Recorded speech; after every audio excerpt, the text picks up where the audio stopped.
सव पव पर्णसेन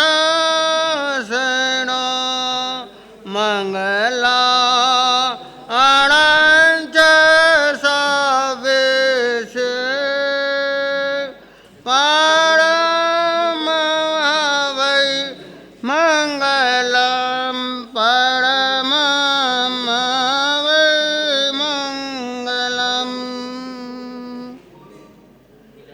मंगलम भगवान वीरो मंगलम गौतम ब्रह्मो मंगलम तुल्यबद्धाय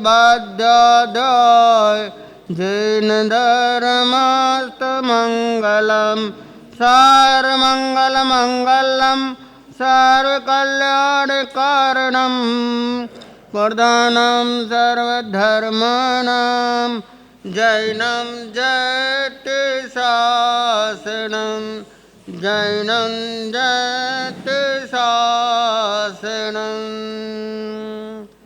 तेरे चरणों पर महावीर से सदिन रात झुकाते हैं।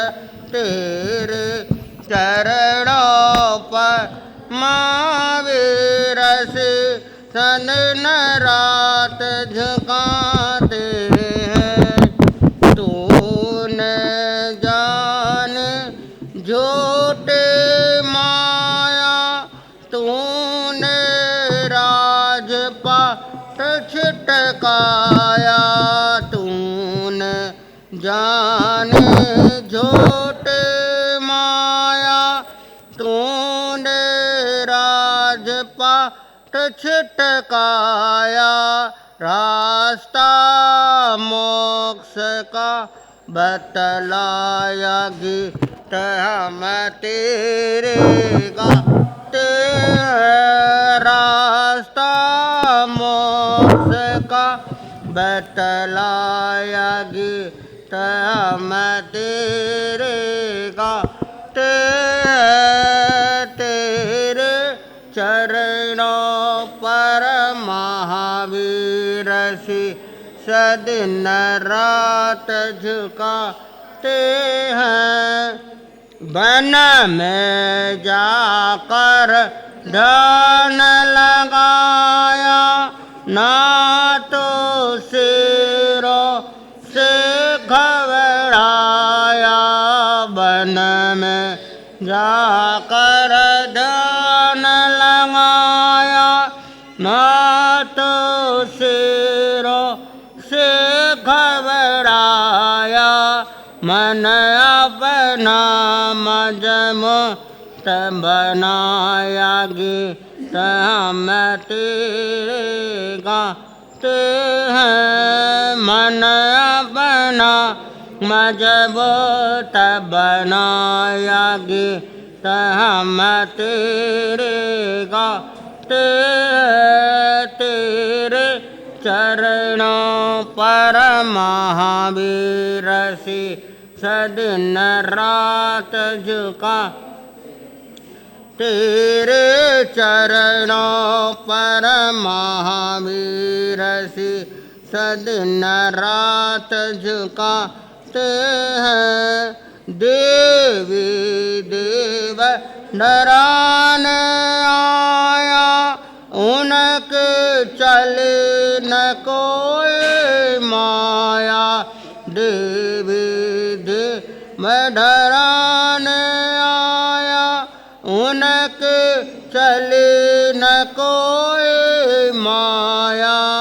आखिर मस्तक न झुकाया गीत हम तेरे गाते आखिर मस्तक न झुकाया गीत हम तेरे गाते तेरे चरणों पर महावीर दिन रात झुकाते हैं तेरे चरणों पर महावीर दिन रात झुका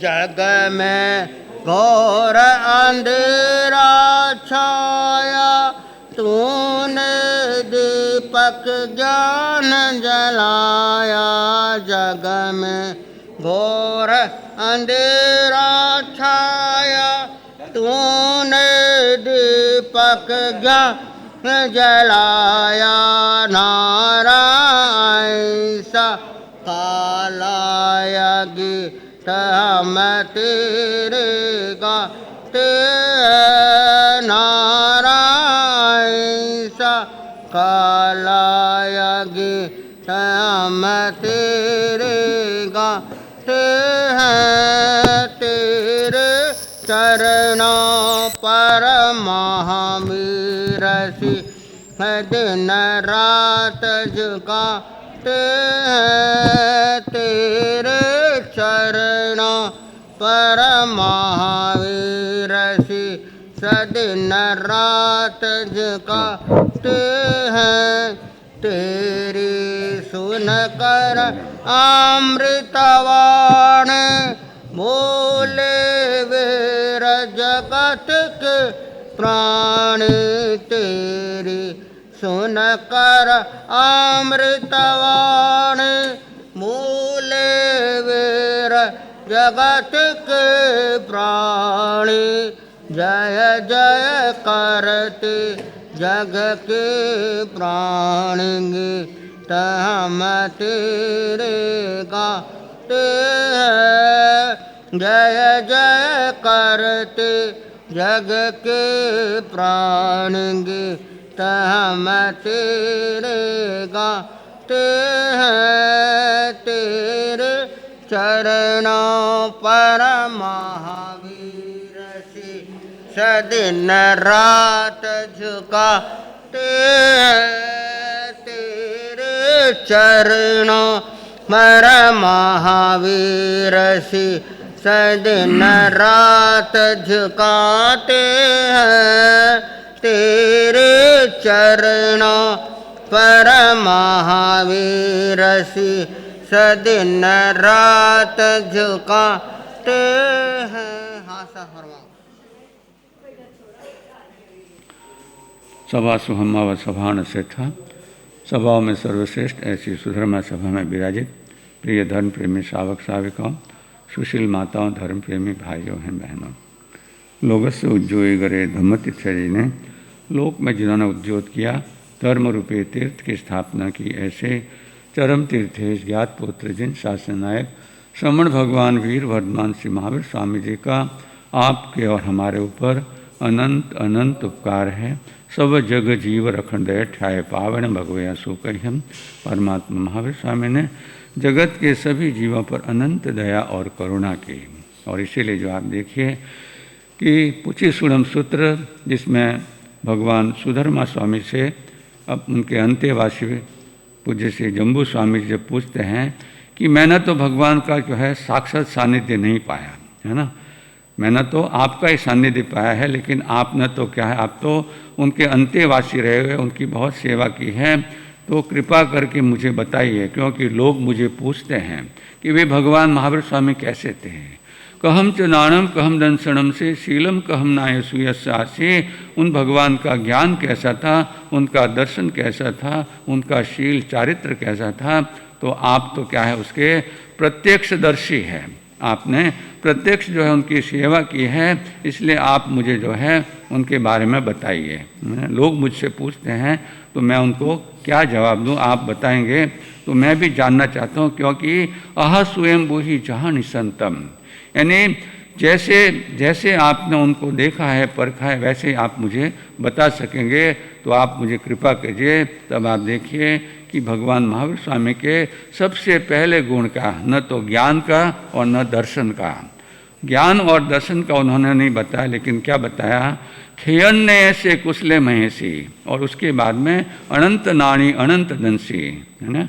सुधर्मा स्वामी अपने प्रिय अंतेवासी आयुष्यमान, ऐसे जम्बू स्वामी जी को फरमाते हैं सबसे पहले कि वे परमात्मा कैसे थे। खेयन्ने ऐसे कुशले महेशी, वे कुशल महर्षि थे और खेदग्न थे।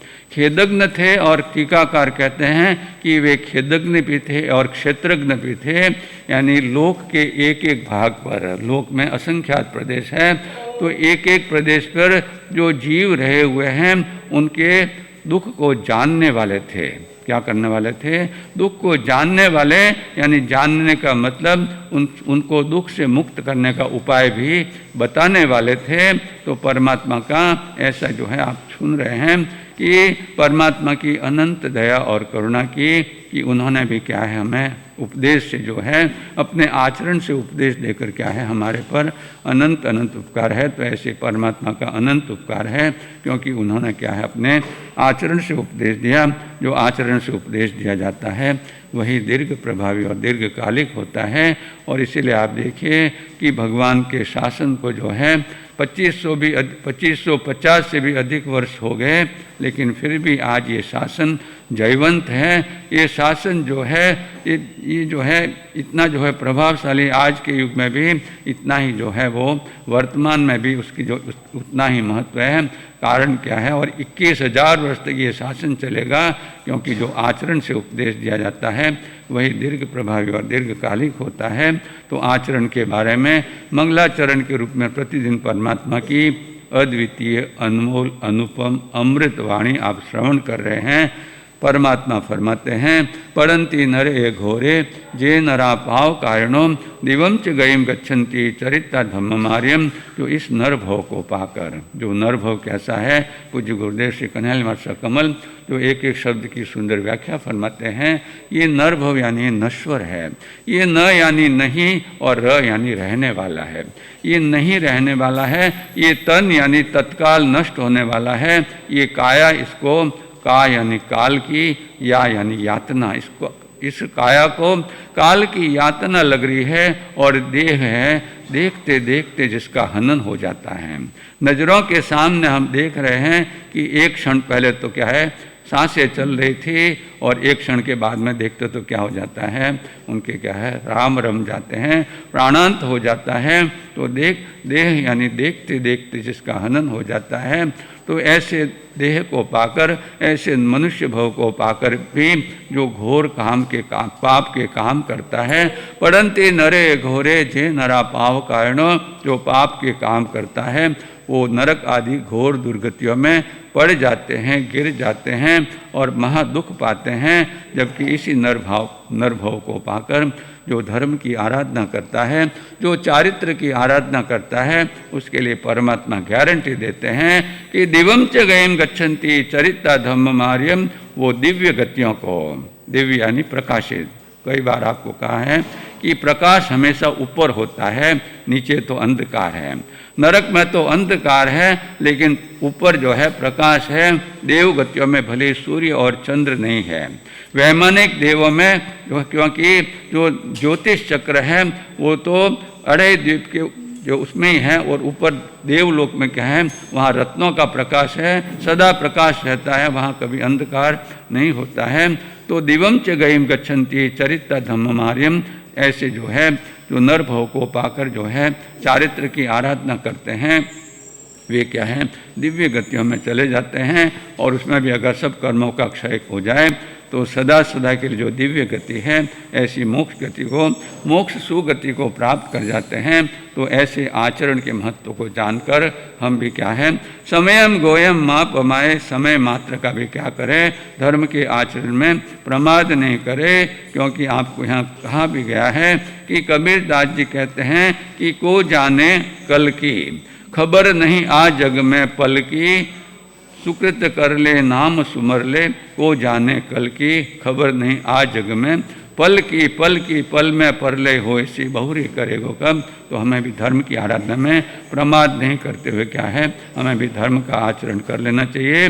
तो ऐसे धर्म के आचरण को कर कर जो दिव्य गति को प्राप्त हुए हैं, ऐसे महापुरुष की आज हम क्या मना रहे हैं, जन्म जयंती। आप देखिए ये कार्तिक महीना कितना महान महीना है ना। सबसे बड़ी बात कि इसी कार्तिक महीने में हमारे अपश्चिमों जो अपश्चिम यानी जिनके बाद कोई तीर्थंकर नहीं होगा, ऐसे 24 में तीर्थंकर भगवान महावीर स्वामी का क्या हुआ, निर्वाण हुआ। इसी कार्तिक महीने में क्या है, कार्तिक वदी सातम के दिन हमारे पूज्य गुरुदेव श्री कन्हैया महाराज साहब कमल के गुरुदेव श्री फतेहचंद जी महाराज साहब की क्या है, वे भी संथारा से वे क्या है देवलोक गमन को हुए। और उसके बाद में आपसे एक देखिए कि कोई न कोई प्रसंग आता ही रहता है। और कल भी आपने सुना ये हमारी जो है ज्ञान पंचमी और लाभ पंचमी का दिन, और आज हम जो है याद करते हैं उस महापुरुष को जिन्होंने जन्म तो मारवाड़ में लिया, जन्म तो बिलाड़ा में लिया, लेकिन जो है ऐसी साधना की कि वे कर्नाटक गज केसरी कहलाए। ऐसे कर्नाटक गज केसरी घोर तपस्वी परम पूज्य गुरुदेव श्री गणेशी लाल जी महाराज साहब, जिनका क्या है, जिनकी आज के हम जन्म जयंती मना रहे हैं। और कल भी एक और महापुरुष जिनके बारे में हम कह सकते हैं कि जो महावीर के वीर थे और मेवाड़ के वीर थे और सांडेराव के महावीर थे, है ना, चांदमल जी महावीर के वीर, मेवाड़ के वीर, लेकिन सांडेराव के महावीर थे। ऐसे पूज्य गुरुदेव वचन सिद्ध योगी महान तपस्वी महान चमत्कारी गुरुदेव श्री वक्तावरमल जी महाराज साहब, जिन्होंने हमारे पूज्य जो है पुष्कर मुनि जी महाराज साहब के लिए भविष्यवाणी की थी। संवत 1980 का चातुर्मास अपने जो है ताराचंद जी महाराज साहब, स्थविर गुरुदेव श्री ताराचंद जी महाराज साहब के साथ जो है पाली में था संयुक्त चातुर्मास। ताराचंद जी महाराज साहब और हमारे वक्तावरमल जी साहब दोनों, क्योंकि एक ही परिवार हैं, अमर सिंह जी का परिवार और स्वामी दास जी का परिवार, ये दोनों गुरु भाई का परिवार है ना। तो दोनों का जो है संयुक्त चातुर्मास था। और उस समय जो है हमारे चरित्र नायक पूज्य श्री पुष्कर मुनि महाराज साहब, जिनका नाम क्या था, अम्बालाल जी, अम्बालाल जी जिनका नाम था। तो उस वैरागी अम्बालाल के शारीरिक चिन्हों को देखकर उन्होंने घोषणा कर दी कि इनके जो है हाथ में पद्म और पाँव में जो भी है कमल डमरू आदि जो भी उन्होंने चिन्ह देखे होंगे, उसको देखकर उन्होंने ताराचंद जी को कहा कि आपका ये शिष्य जो है महान जिन शासन प्रभाव बनेगा, महान ज्ञानी ध्यानी बनेगा और खूब जिन शासन की प्रभावना करेगा और खूब परिवार इनका फलेगा फूलेगा, है ना। तो बंधुओं जो है ऐसे हमारे गुरुदेव वक्तावरमल जी महाराज साहब, जिनका अंतिम चौमासा कहाँ हुआ, सांडेराव में, संवत 1986 का। और वे जन्मे मेवाड़ के चौधरी जाट परिवार के थे और गंगापुर के रहने वाले थे। तो कल उनकी पुण्यतिथि है, तो कल उनके बारे में बात कही जाएगी। लेकिन आज हम उन महापुरुष के गुणगान करते हैं कि जिन्होंने बिलाड़ा में जन्म लिया और फिर जो है व्यवसाय के लिए महाराष्ट्र गए और फिर वहाँ जो है ऐसी ऐसी घटनाएं घटी कि उनको वैराग्य आया। और उन्होंने क्या है, जिस तरह हमारे गुरुदेव वक्तावरमल साहब अकेले थे, है ना, एक ही हजारा थे, ऐसे गणेशी लाल जी महाराज साहब क्या है, वो भी अकेले विचरण करते थे। लेकिन उनकी सबसे बड़ी विशेषता क्या थी, वो समकित को ज़्यादा महत्व देते थे। देव गुरु धर्म पर क्या है अटूट श्रद्धा रखो और बाकी क्या है सब देवी देवताओं के चक्कर में मत पड़ो, क्योंकि देवावितम नमन संति जस धर्मे सयामणो, जिसके मन में धर्म का सदा निवास करता है उसको तो देवी देवता भी क्या करते हैं, नमस्कार करते हैं। और वो आपने कल सुना था मांझी स्वामी के बारे में, आचार्य भगवंत सिंह मांझी स्वामी बारे में सुना था कि उदयपुर में जैन संतों का प्रतिबंध था, उनके आने के लिए क्या है उनका निषेध था। तब वे क्या है एक जो है उदयपुर की सीमा के बाहर क्या है वे जंगल में क्या है वे तो तेला करके बैठ गए, तपस्या करके बैठ गए। और इधर जो है जो महाराणा जहाँ भी जाते हैं उनको क्या दिखते हैं, मांझी स्वामी मांझी स्वामी। तो बंधु मैं आपसे पूछना चाहूँगा कि ये लीला कौन करता है, क्या संत करते हैं? संत कभी नहीं करते, क्योंकि संत अगर अपनी सिद्धि का प्रयोग करते हैं तो उनको प्रायश्चित आता है। लेकिन उनकी सेवा में जो देव होते हैं ना, वो ऐसी लीला करते हैं। आप देखिए कि जो अभिग्रहधारी होते हैं उनके अभिग्रह भी कैसे फलते हैं, घोर से घोर अभिग्रह। यानी आप देखिए वेणीचंद जी महाराज साहब के अभिग्रहों को देखिए तो आपका दिमाग काम नहीं करेगा। 13 अभिग्रह है ना, और उन्होंने कि एक अभिग्रह तो ऐसा लिया कि 4 पेड़ी वाले एक साथ में आवे और कहे कि ये वेणिया है ना, क्या अब कोई संत को कहेगा वेणिया, अरे तो बैठ जा नीचे, हेटो बैया निकल जा यहाँ से, है ना, ऐसा कहे। तो ऐसे अभिग्रह भी क्यों पूरे होते हैं, क्यों होते हैं? क्योंकि अभिग्रह जो होता है वो किसी को कहा तो नहीं जाता है, किसी को कोई कहा नहीं जाता कि मैं इन्हें अभिग्रह, वो तो एक चिट्ठी लग के अपने क्या है चोल पट्टे में वगैरह रख देते हैं कि जब अभिग्रह पूरा होता है तो बता देते हैं कि भी मैंने ये अभिग्रह लिया था। लेकिन आप देखिए कि ऐसे जो है घोर से घोर अभिग्रह भी पूरे हुए हैं, तो वो कैसे होते हैं? कुछ तो कारण होता होगा। उसका कारण यही समझ में आता है कि उनकी सेवा में जो देव होते हैं वे अवधि ज्ञानी होते हैं। वे क्या होते हैं? अवधि ज्ञानी होते हैं। और अवधि ज्ञानी नहीं, प्रत्यक्ष ज्ञान। प्रत्यक्ष ज्ञान होता है तो वे तो जान जाते हैं कि इन्होंने क्या अभिग्रह लिया है, क्योंकि लिखा हुआ है तो उसको पढ़ जाते हैं। वो तो पुद्गल है तो पढ़ जाते हैं, और समय आने पर वो अभिग्रह भी क्या हो जाता है, चाहे हाथी मिठाई बोरावे, चाहे सांड गुड़ बोरावे, चाहे 13 बोल का अभिग्रह हो, चाहे कैसा भी अभिग्रह हो, वे क्या हो जाता है, तो देवा वित्तम नमनसंती। तो ऐसे ही हमारे गुरुदेव श्री गणेश लाल जी महाराज साहब थे, जिन्होंने क्या है चारित्र लेकर जिन शासन की अद्भुत जो है प्रभावना की। और उनकी विशेषता थी, उनकी विशेषता थी कि वो तो एक तो खद्दर का कपड़ा जो है, किसी कोई भी आवे तो उनको यही उपदेश देते थे। और समकित का यानी देव, और उनका ऐसा चमत्कार था, कोई भी जो है भयंकर से भयंकर बीमारी हो तो उनको कहते थे तेला कर लो। क्या कर लो? तेला कर लो। हमारा सन 2019 का चातुर्मास सोलापुर में था, और वहाँ के महामंत्री है ना, जो बोलने वाले से अपने यहाँ के मंत्री जो है चेतन जी नवलखा है, तो वैसे वहाँ के महामंत्री थे गौतम जी संचेती। गौतम अच्छे कवि, प्रवक्ता और अच्छा संचालन करने वाले। तो उन्होंने जो अपने जीवन की एक सत्य घटना बताई। उन्होंने कहा कि उनको जो है सोराइसिस हो गई, यानी चमड़ी की ऐसी बीमारी हो गई कि कितना भी इलाज कराया लेकिन ठीक ही नहीं हुए, हाथ गलने लग गए। सब जो है ऐसे उसमें से वो पानी निकलता है और हाथ गलने, भयंकर पीड़ा हो रही है। बहुत दिखाया, डॉक्टरों ने कहा हमारे पास कोई इलाज नहीं है। अंत में उनको हुआ कि इससे तो मर जाना अच्छा है ना, अब जिंदा रह के क्या करेंगे। तो किसी ने बताया कि एक यहाँ से कुछ दूर एक बाबा का आश्रम है और वो कुछ पुड़िया देते हैं, उससे हो सकता है ठीक हो जाए। मरता क्या न करता, चले गए उनके बाबा के पास में। और बाबा ने जब देखा उनको कि भाई ठीक तो हो जाओगे, लेकिन एक काम करना पड़ेगा, ये जहर मैं तुमको दे रहा हूँ। क्या दे रहा हूँ? पॉइजन की पुड़िया मैं दे रहा हूँ, लेकिन तुम्हें यहाँ नहीं लेनी है। कहाँ जाना है? जालना जाना है। और गुरु भगवंत श्री गणेश लाल जी महाराज साहब की जो समाधि है, वहाँ जो है उनके नाम के माला गिन के जाप करने के बाद में, इतने समय के बाद में वो पुड़िया खानी है ना।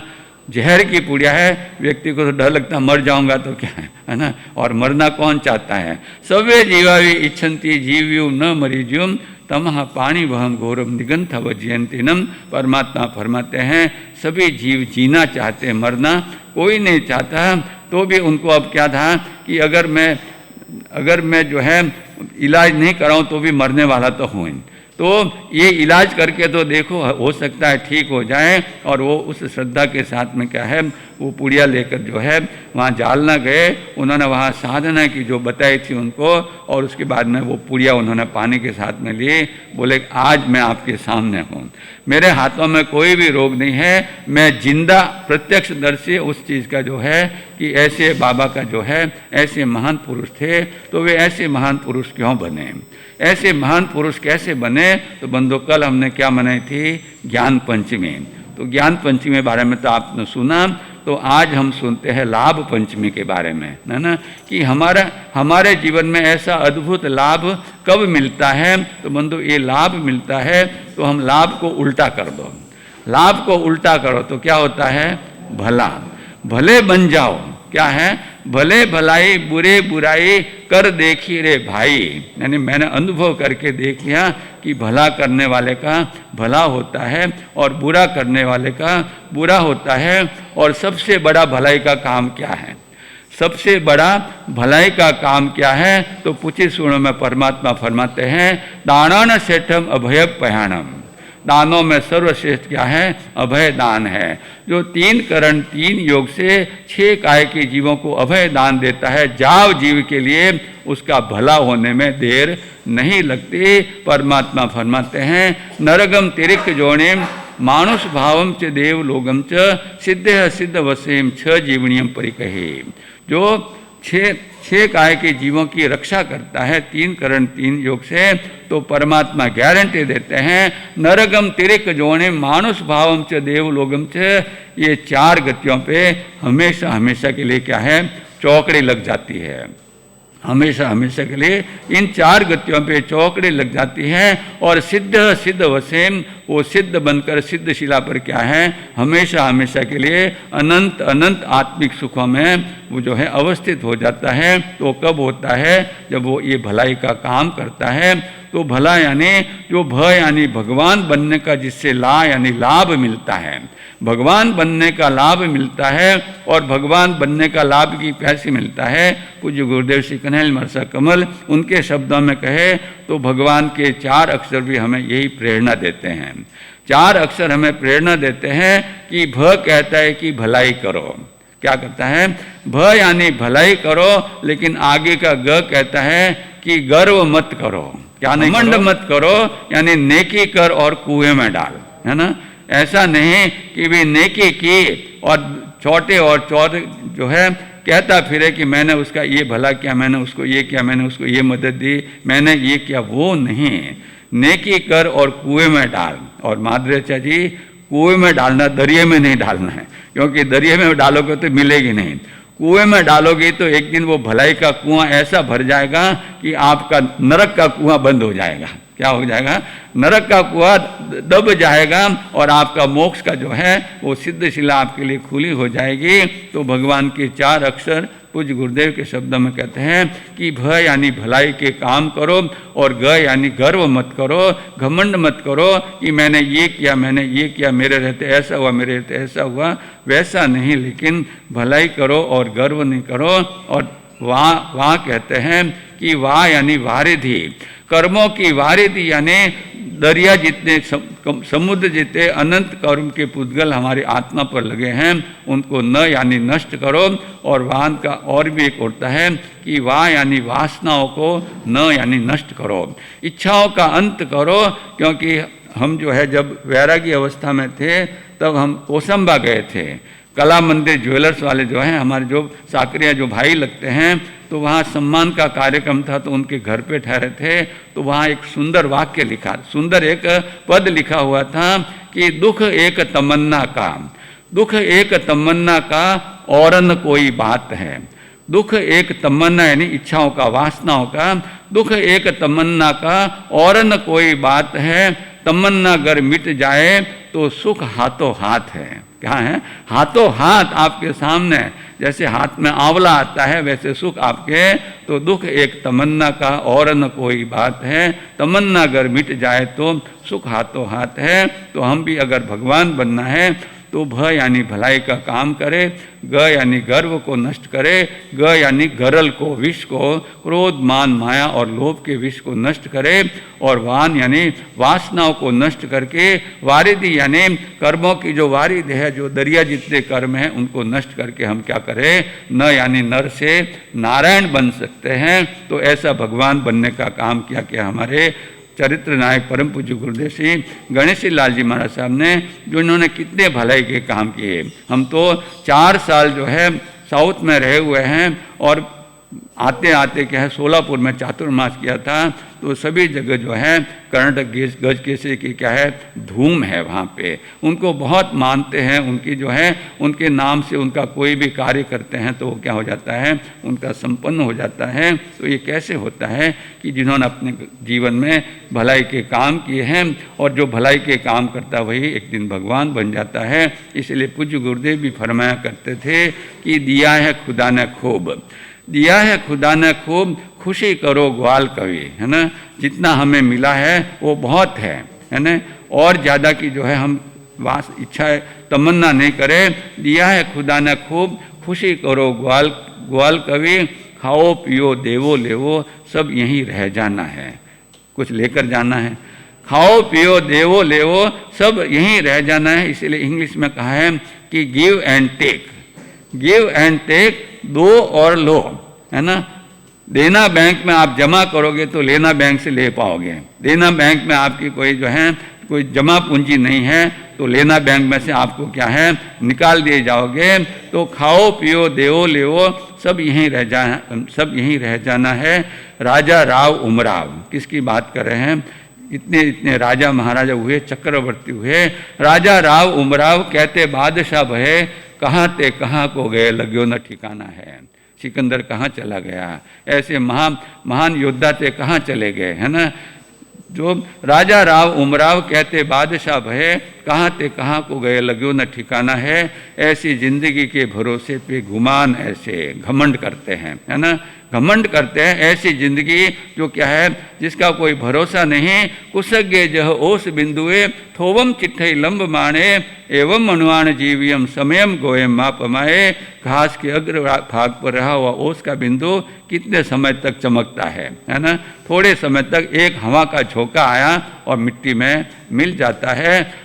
सूर्य की गर्मी लगी और क्या है समाप्त हो जाता है। तो ऐसी जिंदगी के भरोसे पे गुमान ऐसे, देश देश घूमी मन बहलाना है। लोग जो है अभी हमने देखा कि दिवाली के बाद में जो है जो सामान्य लोग हैं वो तो क्या करते हैं, वो तो जो है अपने भारत में भ्रमण करते हैं। लेकिन जो विशेष लोग होते हैं वो कहते हैं हर साल हम अलग अलग कंट्री में जाएंगे, कभी वियतनाम में आएंगे, कभी जॉर्जिया में जाएंगे, कभी अमेरिका में, कभी लंदन में, अलग अलग जो है।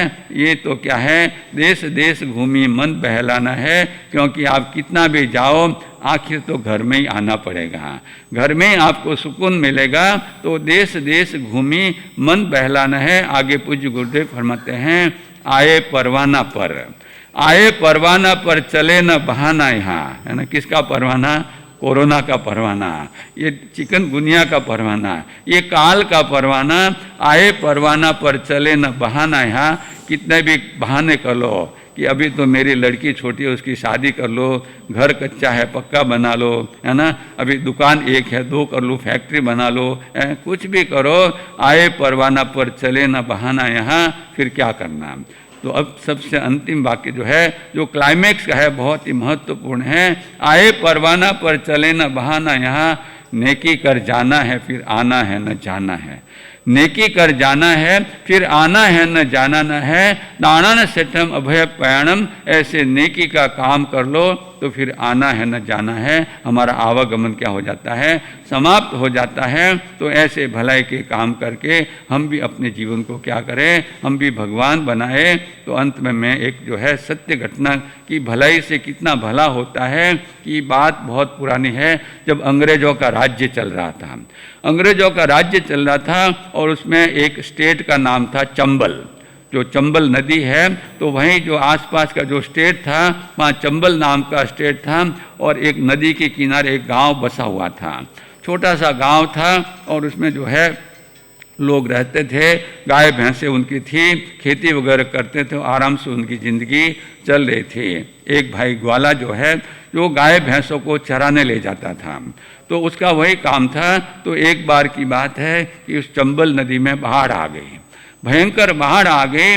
तो फिर क्या है कि दो तीन दिन तक जब तक बाढ़ का पानी उतरा नहीं तब तक क्या है गायों भैंसों को बाहर चराने ले नहीं पाए। तो जब बाढ़ का पानी उतर गया और जब क्या है कि सब जो खतरे से बाहर आ गए तब वो भाई जो है अपनी जो गांव की गायों और भैंसों को चराने के लिए क्या है जंगल में ले गया।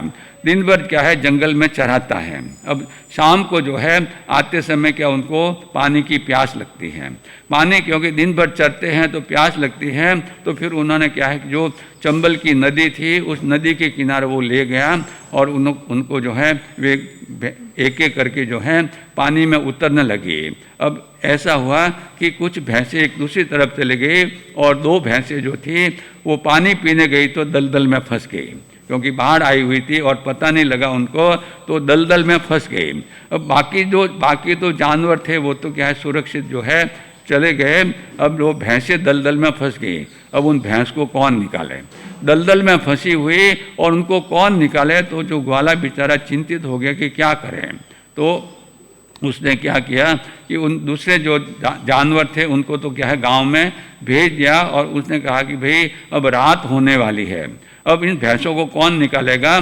तो ऐसा करता है मैं इनकी रखवाली के लिए रात भर में यहीं रहता हूँ और सुबह गांव वालों को बुला कर क्या है कैसे भी उपाय करके क्या है, क्योंकि रात के अंधेरे में कैसे करें, तो रात भर में इनकी रखवाली करूँगा और उसके बाद में इनको क्या करूँगा, सुबह आते ही सब लोग आएंगे और इनको कैसे भी जो है मेहनत करके उनको उपाय करके निकाल देंगे। ये सोचकर जो है ग्वाला जो है वो पेड़ के नीचे बैठा है और अब धीरे धीरे जो रात जो है वहाँ तो गांव है, अंधेरा है, बिल्कुल अंधेरी रात है।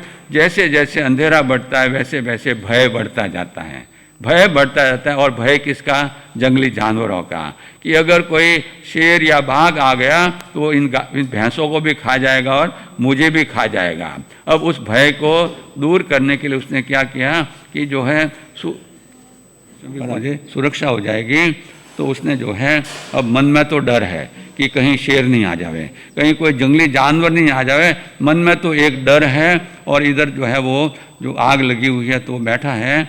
और कुछ समय के बाद में जब आधी रात होने को आई तो उसने देखा कि दो आंखें चमक रही हैं, दो आंखें दूर अंधेरे में चमक रही है।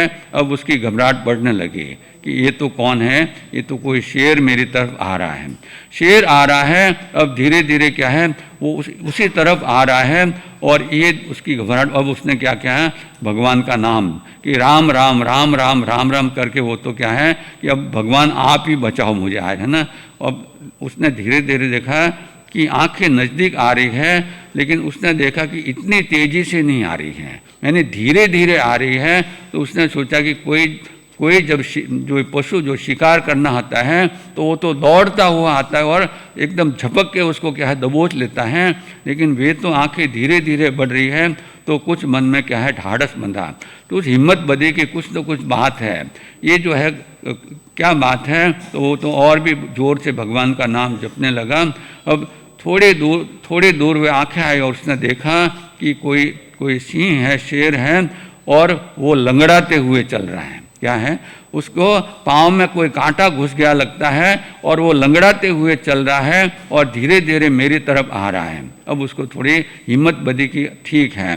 अब शेर बिल्कुल उसके नज़दीक आ गया और आकर उसने क्या अपना पाँव जो है उस ग्वाले के गोद में रखा, है ना, जैसे वो कह रहा हो कि मेरे पाँव में कांटा लगा है, उसको निकाल लो तुम, है ना, कांटा लगा है निकालो, मैं चल नहीं पा रहा हूँ। तो ग्वाला भी जो है समझ गया, उसने भी क्या है उसने अपने दांतों से जो है उस कांटे को, जंगली कांटा था, खींच के निकाल लिया, एकदम खींच के निकाल के एक तरफ फेंक दिया। अब उस शेर ने क्या है उसकी तरफ कृतज्ञता भरी नज़रों से देखा, आभार प्रदर्शित करते हुए देखा और वो क्या है तुरंत जो है उस दलदल में उसने जो है छलांग मारी और एक एक करके दोनों भैंसों को बाहर निकाल दिया। ये सत्य घटना है बंधुओं, एक एक करके दोनों भैंसों को बाहर निकाल दिया और फिर जैसे ग्वाले को कह रहा है कि भाई तुमने भलाई का काम किया तो मैंने भी भलाई का काम करके तेरा बदला चुका दिया और तीनों जीव बच गए। ये भलाई का प्रभाव है। तो बंधुओं जो है ये तो एक जन्म की बात है, लेकिन हम अगर जो है ऐसा 6 काय के जीवों को अभय देने का काम अगर हम करते हैं तो जन्मों जन्म अनंत समय के लिए क्या है, हम जो है दुखों से बच जाते हैं, भगवान बन जाते हैं। तो ऐसे गुरुदेव की आज जन्म जयंती के अवसर पर हम भी अपने जीवन में दो संकल्प करें। तो एक तो क्या है, जिन शासन के प्रति श्रद्धा, जिन शासन के प्रति श्रद्धा कैसी होना चाहिए, ऐसे अट्ठे ऐसे परमट्ठे से अनट्ठे, यही अर्थ है, यही परमार्थ है, शेष सब अनर्थ है। शेष सब बातें जो है सब अनर्थ है। इनमेव निगंतम पावनम सत्यम अनुत्तरम केवलियम परिपूर्णम, ऐसी जिन शासन के प्रति हमारी श्रद्धा होनी चाहिए। और दूसरी बात, हमारे दिल में क्या होनी चाहिए, दया की भावना होनी चाहिए।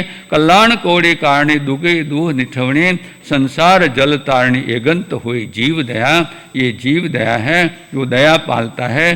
तो दया का उल्टा करो तो क्या होता है, याद है। जो दया पालता है उसको याद करते हैं, तो हम भी अपने जीवन में दया पाल के हम भी सदा सदा के लिए लोगों के लिए क्या है, यादगार बन जाए। तो ऐसे दया को स्थान देवे।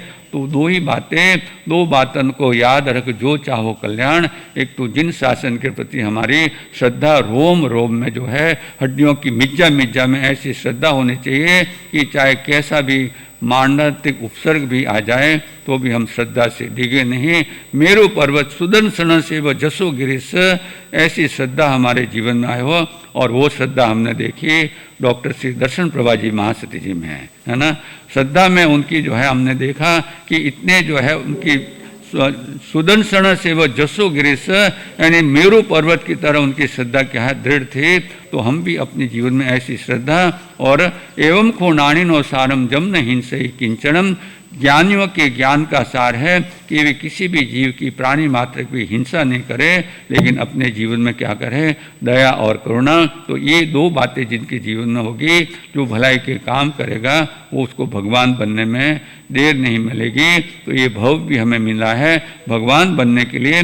तो भलाई के काम करके भी नेकी कर जाना है, फिर आना है न जाना है। इस बात को याद रख के हम भी जो है नेकी का काम करें और अपने जीवन का कल्याण करें। इन शुभ मंगल भावों के साथ में बोले भगवान महावीर चरणों में आनंद पाए जा, चरणों में आनंद जानित गुरु गणेश को ध्याये, जानित गुरु गणेश को।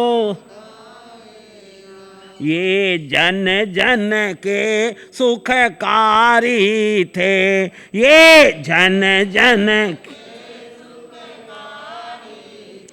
पूज्य पावन बहुपकारी थे, पूज्य पावन बहुपकारी। उनकी महिमा नित गाए जा, उनकी महिमा नित गाए जा, नित गुरु गणेश को ध्याये जा, नित गुरु गणेश को। धूली माता के नंदन थे, धूली माँ पिता पूनम चंद कुल चंदन थे, पिता पूनम चंद। हुआ जन्म बिलाड़ा सुनाए जा, हुआ जन्म बिलाड़ा सुनाए जा, नित गुरु गणेश को ध्याये जा, नित गुरु। चरणों में आनंद पाए जा, चरणों में गुरु गणेश को। ये तप एकांतर धारी थे, ये तप धारे खादी अवतारी थे, धारे खादी इनकी भक्ति में समाये जा, इनकी भक्ति में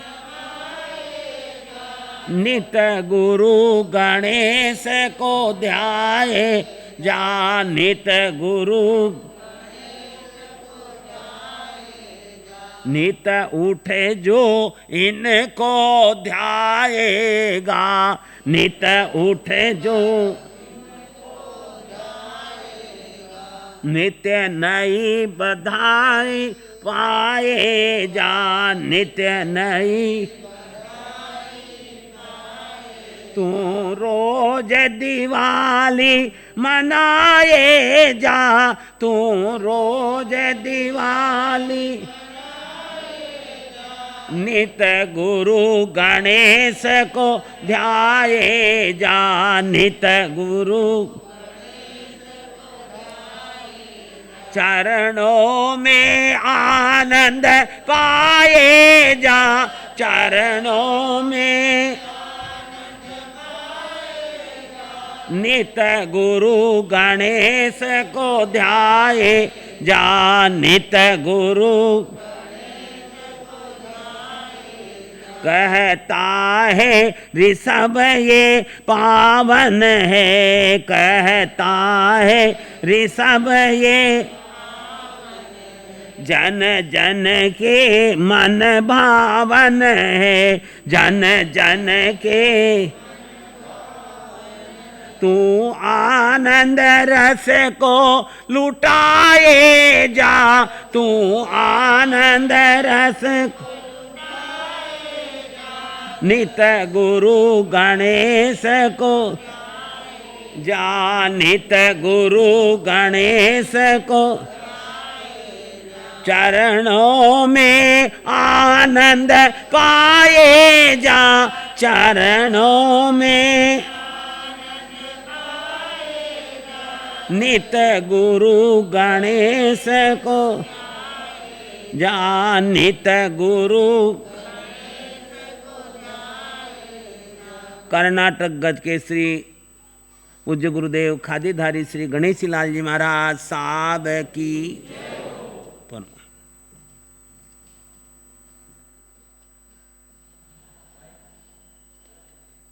नाम है समाधान सर्वज्ञ सहज अभिराम है, शुद्ध बुद्ध अविरुद्ध अनादि अनंत है, जगत शिरोमणि सिद्ध सदा जयवंत है, जगत शिरोमणि सिद्ध सदा जयवंत है।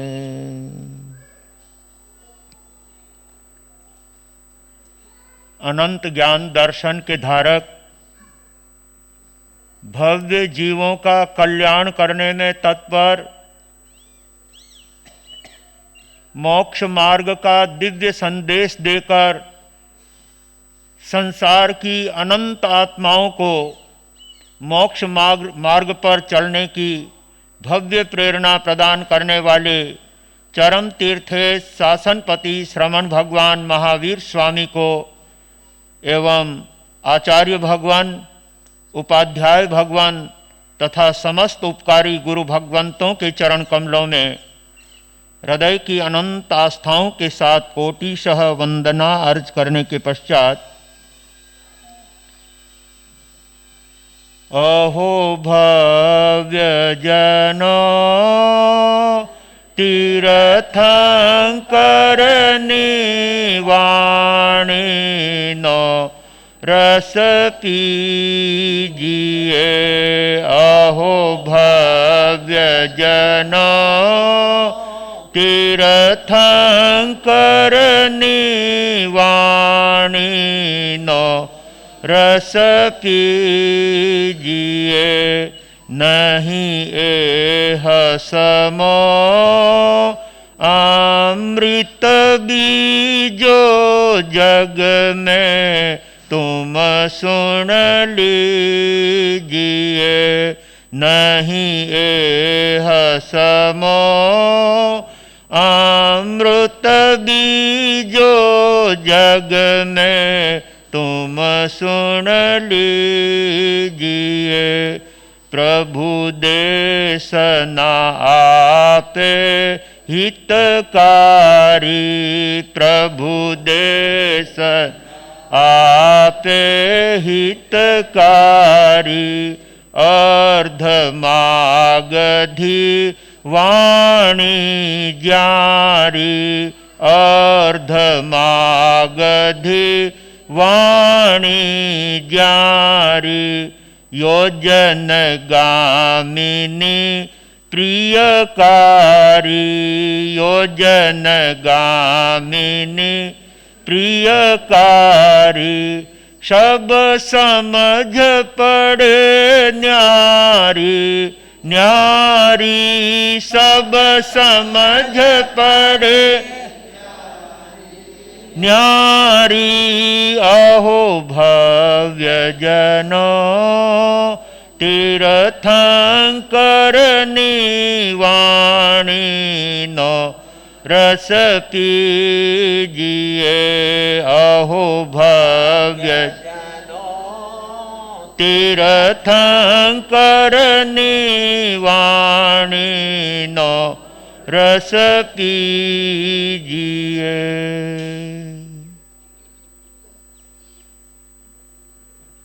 गुरु अम्बेश कमल कन्हैया धर्म सभागार में उपस्थित समस्त धर्म प्रेमी सुज्ञ श्रोताओं, सुशील माताओं एवं बहनों, परमात्मा की वाणी को न केवल मनुष्य और तिर्यंच ही सुनने की भावना रखते हैं, बल्कि देवलोक में रहने वाले देवता और इंद्र भी परमात्मा की वाणी को सुनने के लिए इस धरातल पर आकर सद्गुरुओं के चरणों में बैठकर परमात्मा की वाणी का अनुपम आनंद लेते हैं। ऐसे देवों द्वारा अभिलषित जिन वाणी पिछले 3.5 महीनों से निरंतर चातुर्मास के दरमियान कामरेज की धरती पर, कामरेज क्षेत्र में संतों के द्वारा सुनाई जा रही है और जिसका लाभ श्रावक और श्राविका भरपूर रूप से लेकर अपने जीवन को परमात्मा के संदेशों से जोड़ने का प्रयास कर रहे हैं। सचमुच बंधुओं, परमात्मा की वाणी में वह ताकत है, वह शक्ति है, जो आत्मा उसे स्वीकार करती है दिल से, उसके जीवन को सदा सदा के लिए पावन और पवित्र बनाने का काम जिन वाणी करती है। इसी संदर्भ में अपने यहाँ पर एक कथानक चल रहा था सूरत नरेश के संदर्भ को लेकर। सूरत नरेश की आपके सामने घटना बताई जा रही थी। यद्यपि सूरत नरेश के जीवन में किसी बात की कोई कमी नहीं थी, लेकिन जहां पर ईर्ष्या का पुट लग जाता है, वहां पर व्यक्ति दूसरों के प्रति पता नहीं क्या क्या अपने मन में सोच करके उसके जीवन को गिराने की चेष्टा करता है। और इस संदर्भ में सूरत नरेश ने अपने इर्द गिर्द में रहने वाले व्यक्तियों की बात को मान करके सूरत में रहने वाले एक सेठ के प्रति अपनी दुर्भावनाओं का परिचय देते हुए वो चाहते थे कि सेठ का जिस तरह से आज नाम आगे बढ़ रहा है, सेठ का वर्चस्व बढ़ रहा है, मेरी अपेक्षा भी आज सूरत के अंदर सेठ का गौरव अपने आप में चरम सीमा पर है और यहाँ तक कि आकाश को छू रहा है। ऐसा उसका लोगों के प्रति और लोगों का उस सेठ के प्रति अनन्य लगाव और प्रेम देखा जा रहा है। उस सेठ की प्रतिभा को कम करने के लिए, सेठ के महत्व को कम करने के लिए। एक दिन सेठ साहब के सामने राजा ने 4 प्रश्न रखे थे और उस चारों प्रश्नों का समाधान सेठ की पुत्र वधू ने एक चुटकी के अंदर करके राजा के चारों प्रश्नों का समाधान कर दिया। राजा ने सेठ साहब से 4 प्रश्न रखे थे। ऐसी क्या वस्तु है जो घटती ही घटती है? ऐसी क्या वस्तु है जो बढ़ती ही बढ़ती है? ऐसी क्या वस्तु है जो घटती भी है और बढ़ती भी है? और ऐसी क्या वस्तु है जो न घटती है और न बढ़ती है? इस संदर्भ में एक दिन राज दरबार भरा हुआ था और सेठ साहब की पुत्र वधू को भी राजा के द्वारा राजसभा में आदर के साथ आमंत्रित किया गया और उन 4 प्रश्नों को उनके सामने रख करके पूछा कि ये 4 प्रश्नों का क्या हल हो सकता है। और उसके लिए सेठ की पुत्र वधू ने चारों प्रश्नों का जो माकूब जवाब दिया, उसे सुनकर न केवल राजा ही परंतु उस राजसभा में उपस्थित जितने विज्ञ जन थे, जितने विद्वान थे, जितने पंडित लोग थे, वे भी उनको सुनकर के आश्चर्य करने लगे। बोले ये उत्तर तो हमको भी नहीं आता था जो सेठ की पुत्र वधू ने दे करके राजा के प्रश्नों का समाधान कर दिया। और उसका हमारे पूर्वाचार्य और पुराने संत एक दोहे के अंदर इन चारों बातों का उत्तर देते हुए कहते हैं, आयु घटे तृष्णा बढ़े। राजा ने पूछा ना क्या घटती है और क्या बढ़ती है, तो ज्ञानी कहते हैं आयु घटे तृष्णा बढ़े और जग घट बढ़त हमेश, विधि रेखा न घटे बढ़े सुन साहेब सुरतेश। सूरत के राजा को सेठ की पुत्र वधू ने चारों ही प्रश्नों का समाधान दे दिया, जबकि राजा के मन में था कि यदि सेठ इस बात का जवाब नहीं दे सकेगा तो सेठ की संपत्ति जब्त कर ली जाएगी। परंतु सेठ की पुत्र वधू ने सेठ का सम्मान ही नहीं रखा, लेकिन सवाया सम्मान बढ़ा दिया राज दरबार के अंदर।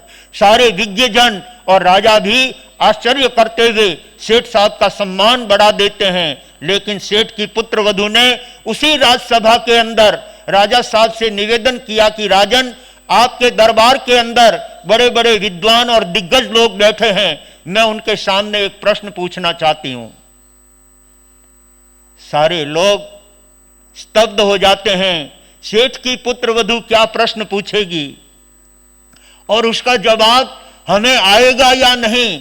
सेठ साहब की पुत्र वधू ने तो राजा के चारों प्रश्नों का जवाब दे दिया, लेकिन आज सेठ की पुत्र वधू हमारे सामने क्या प्रश्न रखने जा रही है और उसका जवाब यदि हम नहीं दे सके तो सचमुच में हमारी शान समाप्त हो जाएगी। हमारा जो इज्जत है आज सभा के अंदर, लोगों में जो आस्था है, वो सारी आस्था डगमगा जाएगी। सेठ की पुत्र वधू ने अपने ससुर जी के पास एक दूध का कटोरा और उसके ऊपर दूब रख करके राजा के सामने उपस्थित किया कि राजन, आपके विज्ञ जनों से मैं इस दूध के कटोरे पर रखे हुए घास का क्या अर्थ होता है ये जानना चाहती हूं। राजा साहब उस दूध के कटोरे और उस पर एक रखी हुई घास, उसे देखकर स्वयं स्तब्ध रह जाते हैं। ये क्या प्रश्न रखा है सेठ की पुत्र वधू ने। और सारे विज्ञ जन, विद्वान लोग, पंडित लोग सारे सहम जाते हैं, बोले इसका जवाब तो हमें कुछ नहीं आता है। राजा साहब सेठ की पुत्र वधू को कहने लगे, तुमने तो हमारे पंडितों का मान ही उतार दिया है, सचमुच में उनकी इज्जत मिट्टी के अंदर मिला देने का काम किया है। सचमुच हम सबको इस बात का उत्तर नहीं आता है। दूध के कटोरे पर दूब रख करके आपने भेजा, लेकिन उसका क्या तात्पर्य है, उसका क्या अर्थ है और उसका क्या मीनिंग है, मुझे समझ में नहीं आता है। तुम ही इसका अर्थ बताओ। तब सेठ की पुत्र वधू ने कहा, राजन, आपने जो सेठ साहब को 4 प्रश्न पूछे वो केवल ज्ञान वर्धन के लिए नहीं, परंतु सेठ की इज्जत को मिट्टी में मिलाने के लिए, सेठ की प्रतिष्ठा को धूमिल करने के लिए आपने ये चार प्रश्न रखे थे और चारों प्रश्नों का उत्तर तो आपको मिल गया, लेकिन आज मैं आपके सामने ये प्रश्न रख करके पूछना चाहती हूं कि दूध के कटोरे पर रखी हुई घास का क्या अर्थ होता है। सबने कहा हमें कोई इसका अर्थ समझ में नहीं आता है, तुम ही बताओ।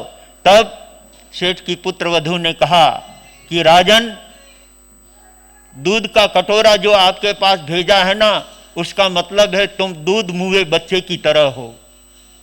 स्वयं के जीवन, स्वयं की बात का स्वयं निर्णय नहीं ले सकते, लेकिन दूसरे लोगों के कहने से आप बहकावे में आकर के सेठ साहब की इज्जत मिटाने के लिए, सेठ साहब की इज्जत को धब्बा लगाने के लिए उन लोगों के कहने से आपने सेठ साहब के सामने ये प्रश्न रखे थे और आप चाहते थे कि सेठ की संपत्ति को राज खजाने के अंदर ले लिया जाए।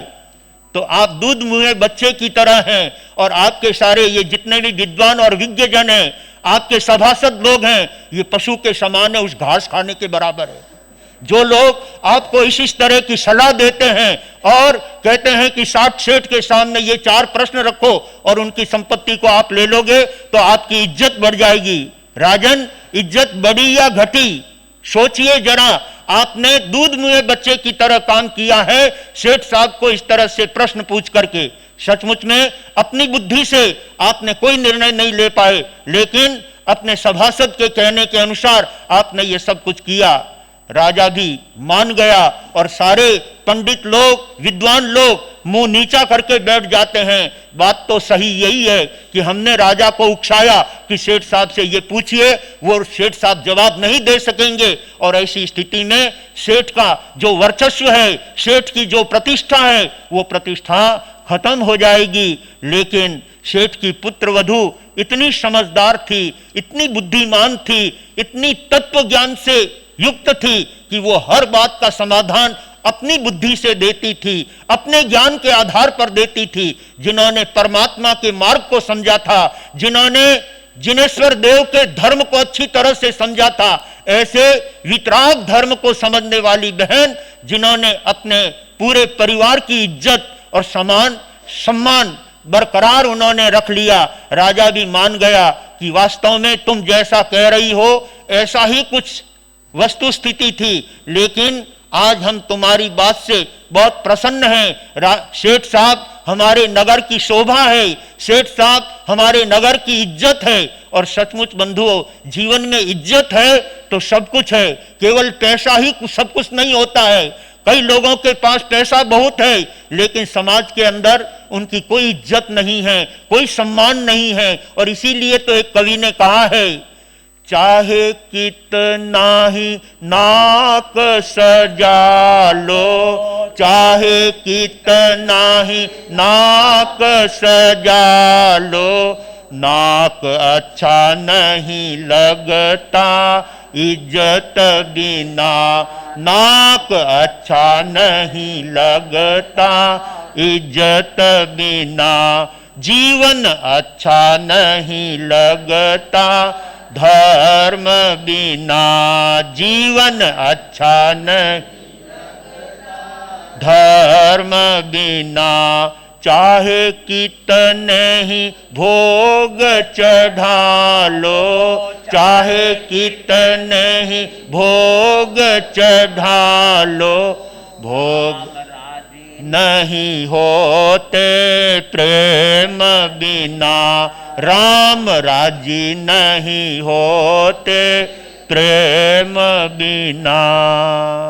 सचमुच देवताओं के सामने चाहे जितने भोग ले जा करके रख दो, परंतु यदि उनके प्रति प्रेम नहीं है, उनके प्रति भक्ति नहीं है, तो उस केवल भोग का कोई महत्व नहीं हुआ करता है। ठीक इसी तरह से जिन परमात्मा के प्रति, जिन गुरु भगवंतों के प्रति हमारे हृदय में प्रेम नहीं, हमारे हृदय में स्नेह नहीं, हमारे हृदय में आस्था और श्रद्धा नहीं, तो केवल उनके गुणगान कर लेने मात्र से अपनी आत्मा का कल्याण नहीं हो सकता। सचमुच उन महापुरुषों ने अपने जीवन को धर्म मार्ग से किस तरह से उन्होंने श्रेष्ठ बनाया था, अपनी आत्मा को मजबूत और सुदृढ़ बनाया था, और ऐसी ही सुदृढ़ भावना अपने श्रावक और श्राविकाओं के अंदर भरने का प्रयास पूज्य गुरुदेव गणेश लाल जी महाराज साहब ने जीवन में किया।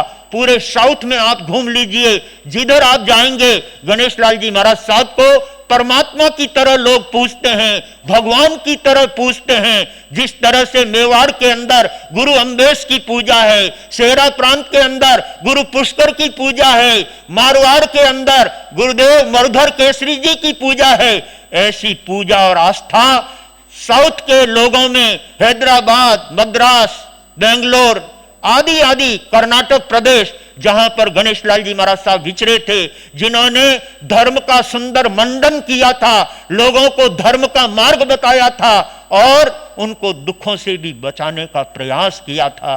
कोई दुखी व्यक्ति उनके पास आ जाता तो उसको एक ही बात कहते, तेला कर ले सब कुछ ठीक हो जाएगा, अठाई कर ले तेरा जीवन परम आनंदमय बन जाएगा। और उसके साथ साथ वे कुछ जाप देते थे, परमात्मा के नामस्मरण का जाप देते थे, जिस जाप के करने से और तप के करने से उनके जीवन में शांति मिलती थी, आनंद की प्राप्ति होती थी। और इसीलिए आज पूरा दक्षिण प्रांत उस महापुरुष को बहुत श्रद्धा की दृष्टि से देखता है।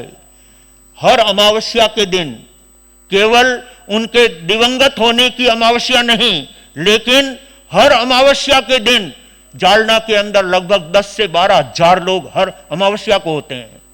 ऐसी श्रद्धा भक्तों के दिल में उस महापुरुष के प्रति देखने को मिलती है। और ये श्रद्धा लोगों के दिल में धर्म की प्रेरणा दे करके गुरुदेव ने अपने प्रति जो है अर्जित की थी। सचमुच आज श्रावक और श्राविकाओं में, गुरु भक्तों में उनके प्रति जो भक्ति है, उनके प्रति जो आस्था है, उसके पीछे एक ही कारण है कि उन्होंने परमात्मा के मार्ग को जनता के सामने दिव्य भावनाओं से रखा था। और इसीलिए आज जनता उनको बड़े आनंद से मानती है और उनके विचारों को, उनके उत्तम दिए हुए संदेशों को अपने जीवन में जीने का प्रयास करती है। उनके धाम पर जाकर के भी और कोई मिथ्यात्व का सेवन नहीं, लेकिन आज भी वहां जाकर लोग तेले की तपस्या करते हैं, वहां जाकर के सामायिक की आराधना करते हैं, वहां जाकर के नवकार मंत्र की माला फेरते हैं। बाकी और दूसरा कुछ भी, न कोई अगरबत्ती करते हैं, न कोई नारियल चढ़ाते हैं, न कोई कुमकुम टीकी लगाते हैं, कुछ नहीं। केवल नवकार मंत्र, तेले की तपस्या या उपवास या फिर उनके जीवन में आइंबिल की भावना, ऐसी उत्तम भावनाओं का परिचय देते हुए उस महापुरुष को लेकर वे धर्म का आचरण करते हैं। और धर्म हमेशा शांति और आनंद देने वाला है। इसलिए भाग्यशालियों, ऐसे महापुरुष के जन्म दिवस के अवसर पर आप और हम सब उनके संदेशों को अपने जीवन में जीने का प्रयास करेंगे तो सच्चे अर्थों में हमारा जीवन धन्य बनेगा, हमारा जीवन पावन बनेगा। सचमुच गुरुदेवों का उपकार और माता पिता का उपकार अनन्य उपकार होता है इनका। ऐसे गुरुदेवों के उपकारों से, माता पिता के उपकारों से उपकृत होना सचमुच में संतान के लिए बड़ा दुष्कर है। और इस संदर्भ में कहना चाहूंगा, आज अपनी इस धर्म सभा के अंदर ऐसे पिता विद्यमान हैं, माताजी उपस्थित नहीं हैं, लेकिन जिस पिता ने अपने परिवार को धर्म का मार्ग समझाया, परमात्मा के पथ पर आगे बढ़ने की प्रेरणा दी, ऐसे आचार्य सम्राट, युग प्रधानाचार्य जयमल जी महाराज साहब के प्रति और उस समुदाय के संतों के प्रति और यहां तक कि श्रमण संघ के तमाम साधु साध्वियों के प्रति, जिनके हृदय में श्रद्धा और आस्था का बीज आज भी देखने को मिलता है, ऐसे भाई श्री बाबूलाल जी साहब बोकड़िया चेन्नई से अपने परिवार के साथ, अपने भाई साहब धर्मचंद जी के साथ और अपने पुत्र रंजीत भाई को साथ में लेकर के आए हैं, जिन्होंने अपने पूरे परिवार के बच्चों में, अपने पोतों में वो संस्कार दिए हैं। आज सबके सब जिन वाणी के मार्ग पर लगे हुए हैं, जिन शासन की गरिमा बढ़ाने में, जिन शासन की शोभा बढ़ाने में अपना सुंदर योगदान देते हैं। तो आज हमारे बीच में ढोल निवासी और सूरत प्रवासी भाई श्री रूपचंद जी, सुखलाल जी, दिनेश कुमार जी मादरेचा अपने पूरे परिवार के साथ, बेटा पोता के साथ में आज यहाँ गुरु दर्शन की भावनाओं को लेकर के उपस्थित हुए हैं, जिनकी धर्म भावना और अपने माता पिता के प्रति एक अनन्य निष्ठा का भाव इनके जीवन में देखने को मिलता है। भाई श्री नाथूलाल जी साहब मादरेचा ने पूरे सेरा प्रांत के अंदर धर्म की जोत जगाने के साथ साथ अपने पूरे समाज को ऊपर उठाने के लिए उन्होंने बहुत श्रेयस्कर काम सेरा प्रांत के लिए किया था। ऐसे नाथूलाल जी साहब का परिवार भी हमारे बीच में उपस्थित है। तो उधर बाबूलाल जी साहब बोकड़िया अपने परिवार के साथ आए हैं। आपकी धर्म पत्नी भी हमेशा महिला मंडल के अंदर आगे रह करके अपनी सेवाएं देती थी। हमारा साहूकार पेट चातुर्मास था, उस समय में बाबूलाल जी साहब और उनकी धर्म पत्नी मौजूद थे। सचमुच में उनकी सेवाएं और अनेक बार साहूकार पेट संघ के अंदर अध्यक्ष पद पर रहकर विशिष्ट पदों पर रहकर के अपने संघ की सेवा और संघ के गौरव को बढ़ाने में आपका सुंदर योगदान रहा है। ऐसे धर्मात्मा माता पिता जब इस धर्म सभा के अंदर उपस्थित है तो कहना चाहूंगा, माँ बाप का बड़ा उपकार हमें सन्मार्ग दिखाते हैं। माँ बाप का बड़ा उपकार हमें सन्मार्ग दिखाते हैं। प्रतिफल की न करते आस, उम्र भर फर्ज निभाते हैं। होते हैं बेटे कुछ ऐसे जिनके दर्शन को माँ बाप तरसते, कुछ ऐसे होते उठते ही निस दिन माँ बाप के पाँव छूते। ले उनके सदा आशीर्वाद, ले उनके सदा आशीर्वाद, यही भव पार लगाते हैं। माँ बाप का बड़ा उपकार हमें सन्मार्ग दिखाते हैं। माँ बाप का बड़ा उपकार हमें सन्मार्ग। ढलती उम्र में माता पिता को रोग कोई जब सताए, ढलती उम्र में माता पिता को रोग कोई जब सताए, सेवा करें हम ऐसी लगन से दिल उनका खुश हो जाए। अपनी चमड़ी के जूते पहना, अपनी चमड़ी के जूते पहना तो भी नहीं कर्ज उतरते हैं। माँ बाप का बड़ा उपकार हमें सन्मार्ग दिखाते हैं। माँ बाप का बड़ा उपकार हमें सन्मार्ग दिखाते हैं। अंतिम समय जब नजदीक आए, धर्म ही उनको सुनाए।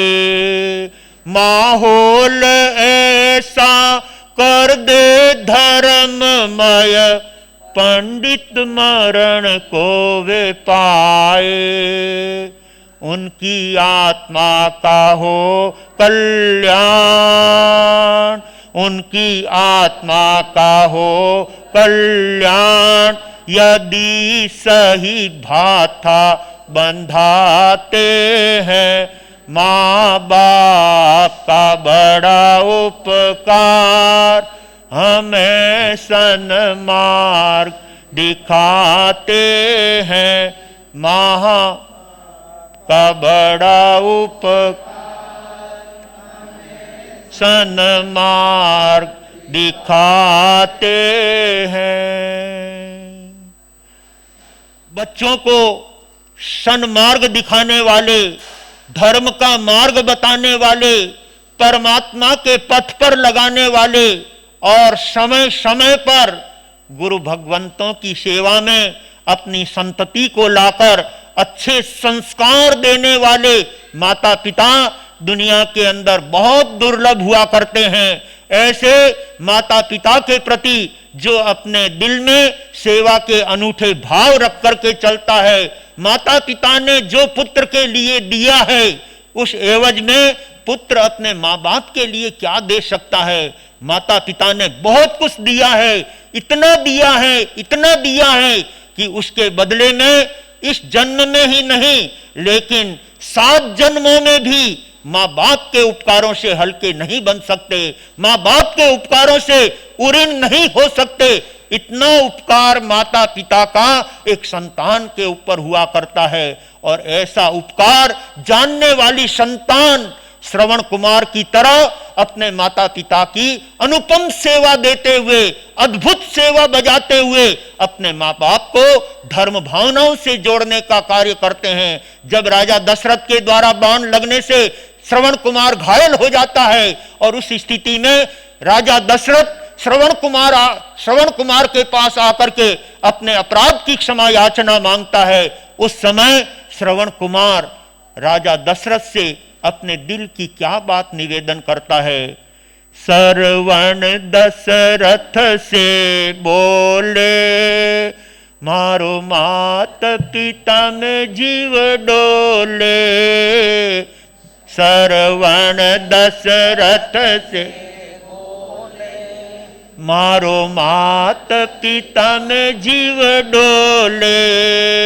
मामा जीवन में जाजो, मारा मात पिता ने पानी पाजो। मारो की जो चरना में प्रणाम, जावांगा निज धाम। लंबी तो खींची सांसड़ी, बेटा श्रवण आ पानी तो माने पा। जो हूँ थारी वाटड़ी, लाला माने विलखता छोड़। गयो किम तोड़, आफत काई आ पड़ी। बेटा श्रवण आ पानी तो मन पा। जो थारी वाटड़ी। ऐसी अद्भुत सेवा देने वाला श्रवण कुमार घायल अवस्था में पड़ा हुआ होने के बावजूद राजा दशरथ से निवेदन करता है, मामा जी, जिन माता पिता ने मेरे ऊपर बहुत एहसान किए हैं, बहुत उपकार किए हैं, मुझे पैरों पर खड़ा होने के योग्य बनाया, ये सारे उपकारों का बदला चुकाने का मुझे यत्किंचित मौका मिला था। आज यहां से उठकर मैं अपने अंधे माँ बाप की सेवा में नहीं जा सकता। मामा जी, ये घड़ा लेकर आप अंधे माँ बाप की सेवा में जाना, ये ठंडा जल उनकी सेवा में निवेदन करना, मेरा अंतिम उनके चरणों में प्रणाम निवेदन करना। कहते कहते श्रवण कुमार का सदा सदा के लिए परलोकवासी हो जाता है। राजा दशरथ ऐसे श्रवण कुमार के उद्गारों को सुनकर उसका हृदय हिल जाता है। समुद्र को पार करने पर किनारे नहीं मिलेंगे तो फिर कब मिलेंगे?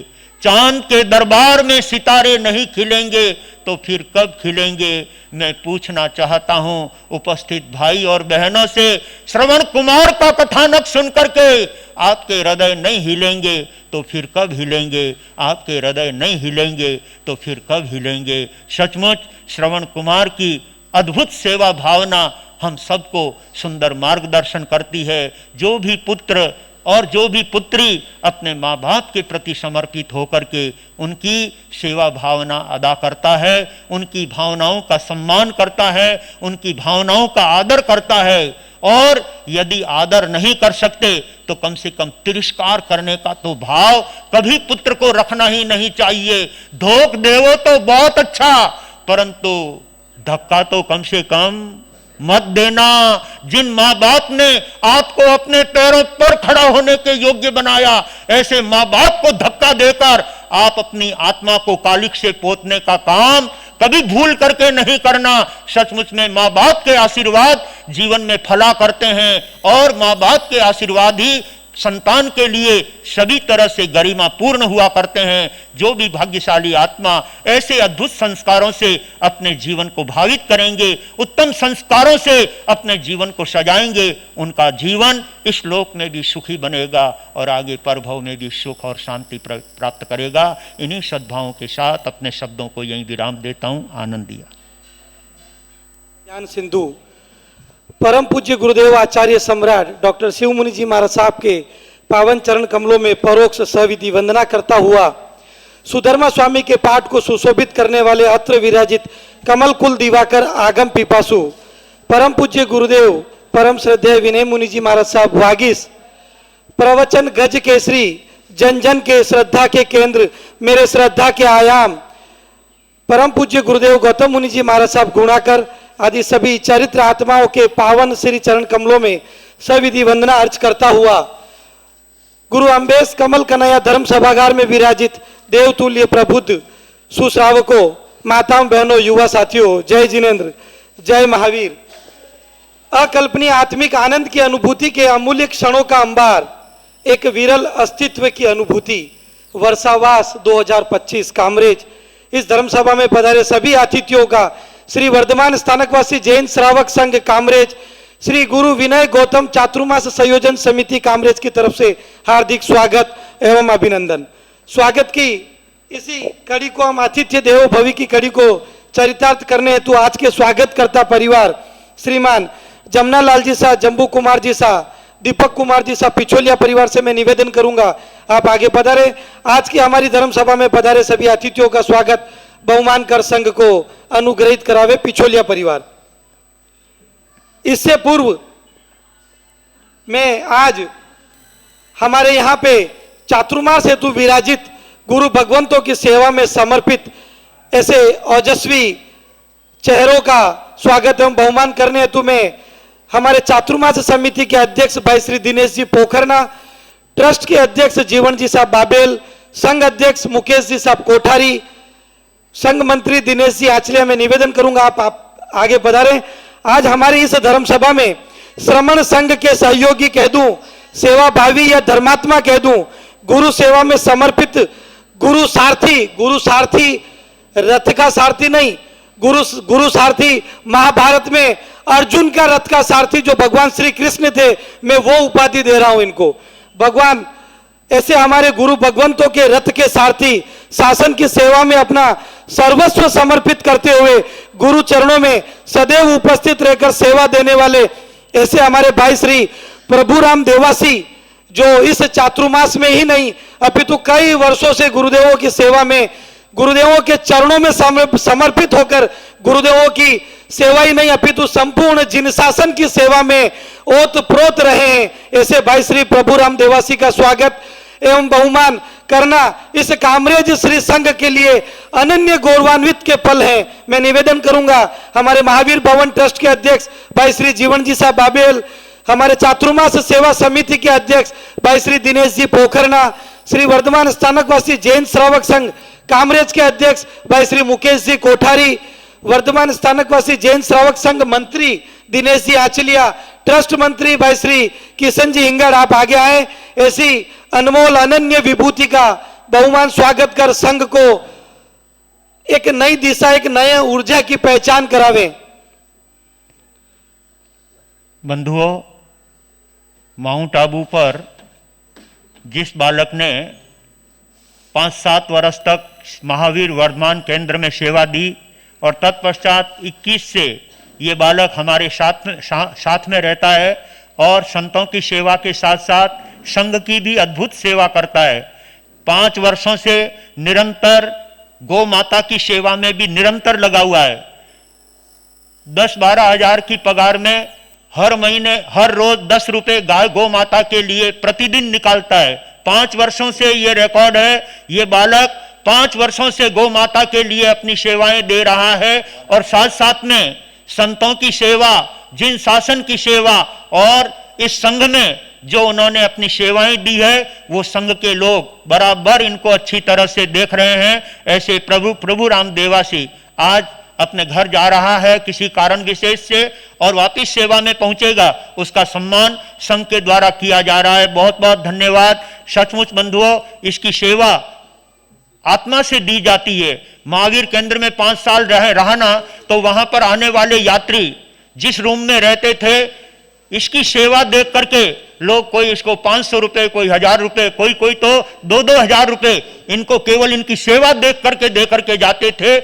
ऐसा ये छोटा सा बालक प्रभु राम देवासी जो निरंतर 5 वर्षों से सेवा में लगा हुआ है और स्वयं सेवा के कार्य अपने हाथों से करता है। इतनी छोटी सी पगार वाला व्यक्ति रोज 10 रुपए गौ माता के लिए निकाल करके प्रतिवर्ष हजारों रुपए गौ माता के लिए समर्पित करने वाला इस बालक को देखकर आप लोगों के दिल में भी गौ माता की सेवा के प्रति भाव हाँ, सुहालाल जी साहब मारू जो पिछले कई वर्षों से गौ माता प्रदान करते हैं और जिनकी जो इच्छा हो, कोई 10 रुपए डाले, 20 रुपए डाले, 25 रुपए डाले, 100 रुपए डाले, जिसकी जैसी मर्जी, उन्होंने हजारों गायें इस तरह से अब तक वितरण की है। ये प्रभु राम भी उन्हीं की गाय का रोज उपयोग करता है और उस गुल्लक के अंदर 10 रुपए डाल करके हर महीने, 2 महीने, 3 महीने में जो योग्य गौशाला आती है, उस गौशाला में अपनी राशि समर्पित कर देता है। ऐसा एक गो भक्त आपके सामने संघ के द्वारा सम्मानित किया गया। बहुत बहुत धन्यवाद। वास्तव में प्रभु राम देवासी की सेवा अनुकरणीय, अनुमोदनीय शब्दों में है ही नहीं। ये रथ का सारथी अब महाराष्ट्र की ओर अपना रथ का प्रयाण करेंगे। बड़ी सौम्यता, बड़ी माधुर्यता इनके चेहरे पर हमेशा स्मित भाव से रहती है। सहज ही उपलब्ध, सहज ही शब्दों में घुल मिल जाने वाले व्यक्तित्व। हम युवाओं को भी इनसे प्रेरणा लेनी चाहिए। माधुर्यता, स्मित अपने चेहरों पर कैसे प्रदर्शित किया जाए, वास्तव में ये एक अनुकरणीय उदाहरण है हमारे संघ और समाज में। स्वागत की इसी कड़ी में मैं एक ऐसे व्यक्तित्व का बहुमान अभिनंदन करने के लिए श्री संघ को, कौन है? आज एक ऐसे व्यक्तित्व का बहुमान एवं अभिनंदन हम श्री संघ द्वारा करने जा रहे हैं, जिनकी सोच एवं कार्यों ने हमें हमेशा प्रेरित किया है। इनके विचारों ने, इनके हौसले ने विराजित गुरु विनय गौतम के प्रति इनकी गुरु भक्ति ने संघ समाज को एक नई दिशा देने का कार्य किया है। हमारे एक छोटे से अनुनय विनय ने आपने अपनी भूमि निःशुल्क रूप से चातुर्मास काल हेतु श्री संघ को एक छोटे से अनुनय विनय पर सहर्ष भेंट कर दी, जहां पर हम संपूर्ण चातुर्मास दौरान 56 भोग बनवा करके जिनका अमृत तुल्य गौतम प्रसादी और स्वामी वात्सल्य का हमने रसपान किया है। ऐसे हमारे भाई श्री दिनेश जी मैसूरिया हमारे बीच पधारे। आप भी आगे पधारे। श्री संघ आपका स्वागत एवं बहुमान करने के लिए लालायित है। भाई श्री दिनेश जी मैसूरिया। बहुत अच्छा समाज भवन का पड़ोसी, हमारे महावीर भवन के पड़ोसी हैं। जहाँ पर भोजन तैयार होता है, उस रसोड़े की जगह को आपने निःशुल्क रूप से 4 महीने के लिए संघ को वापरने के लिए दी है। दिनेश जी को बहुत बहुत धन्यवाद देता हूँ। और संघ की भावना हो तो ये प्लॉट भी जो है दे देना। हर्ष हर्ष हर्ष हर्ष। जीवन जी आ जाएगा। नाम ही दिनेश है, क्या बात है। गुरुदेव के प्रति आपकी अनन्य गुरु भक्ति देखने को मिलती है। संघ का बहुत ही छोटा सा संगठन बनकर आपके द्वार पर हम गए। हमने एक अनुनय विनय किया कि हमें इस चातुर्मास काल हेतु आपकी भूमि हमारी सुविधा पर्पस हमें मिल जाए। आपने उठने ही नहीं दिया। बिना नाश्ता, क्या काजू बादाम की डिशें आपने लगाई, बिना नाश्ते के आपने उठने ही नहीं दिया। और सहर्ष स्वीकृति कि संघ को जब भी जरूरत हो हमारी भूमि संघ सेवा में हमेशा हम तत्पर रहेंगे। आपकी भावना की खूब खूब अनुमोदना भाई श्री दिनेश जी साहब मैसूरिया। इसी क्रम में हम स्वागत के लिए हमारे कामरेज श्री संघ का जो उदाहरण इस चातुर्मास में पेश हुआ है, वो युगों युगों तक याद रखा जाएगा, युगों युगों तक अविस्मरणीय रहेगा। गुरुदेवों के पधारने पर गुरुदेवों के ओजस एक चमकता तेज प्रकाश वाला चेहरा देखकर तेरापंथ सभा भवन ने भी या तेरापंथ समाज ने भी, तेरापंथ धर्म संघ ने भी, जो श्रमण संघ का या श्रावक संघ का जो कंधे से कंधा मिलाकर संघ समर्पणता के भाव के साथ गुरु भक्ति में धर्म ध्यान त्याग तपस्या प्रवचन आदि में बढ़ चढ़कर जो तेरापंथ धर्म सभा ने, तेरापंथ धर्म संघ के प्रत्येक परिवार ने हिस्सा लिया है। तेरापंथ सभा भवन संपूर्ण चातुर्मास हेतु जो संघ को उपलब्ध करवाया है, उसे तेरापंथ सभा भवन में सेवा देने वाले भाई श्री लक्ष्मण जी गुर्जर इस चातुर्मास में तेरापंथ भवन पर प्रतिदिन आपकी सेवा अनमोल अद्वितीय अनुमोदनीय रही है। ऐसे परम गुरु भक्त भाई श्री लक्ष्मण जी गुर्जर का भी कुमावत, भाई श्री लक्ष्मण जी कुमावत का भी संघ द्वारा सम्मान बहुमान अभिनंदन किया जा रहा है। भाई लक्ष्मण जी कुमावत तेरापंथ सभा भवन में पिछले कई वर्षों से अपनी सेवाएं दे रहा है, अपने परिवार के साथ रहते हैं, लेकिन भवन को इतना साफ सुथरा और स्वच्छ रखते हैं। ये भवन के प्रति इनकी निष्ठा देख करके सचमुच में हमको भी लगता है कि ऐसे कार्यकर्ता और ऐसे समर्पित सेवा देने वाले व्यक्ति बहुत थोड़े हुआ करते हैं। भाई लक्ष्मण जी का आज संघ द्वारा यहाँ पर सम्मान किया जा रहा है। बहुत बहुत धन्यवाद है आपकी सेवा का, खूब खूब अनुमोदना श्री संघ द्वारा आपकी सेवाओं का। मैं आतिथ्य देवो भव की युक्ति को चरितार्थ करने हेतु पिछोलिया परिवार से निवेदन करूंगा, आप पधारें। आज की हमारी धर्म सभा में परम श्रद्धेय वरिष्ठ सुश्रावक श्रीमान बाबूलाल जी साहब बोकड़िया चेन्नई से हमारे बीच पधारे हैं। श्रीमान बाबूलाल जी साहब बोकड़िया परम गुरु भक्त श्रेष्ठी वरीय, आप भी आगे पधारे मान्यवर। संघ द्वारा आपका सम्मान रंजीत भाई लेकर के आए। साथ ही में आपके भ्राता श्रीमान धर्मचंद जी साहब बोकड़िया, श्रीमान रंजीत मल जी साहब बोकड़िया चेन्नई से हमारे बीच पधारे हैं, आप भी आगे पधारे मान्यवर। संघ का आतिथ्य बहुमान स्वीकार कर संघ को अनुग्रहित करावे। दिन को आना 3 बजे, 3:30 बजे आना है।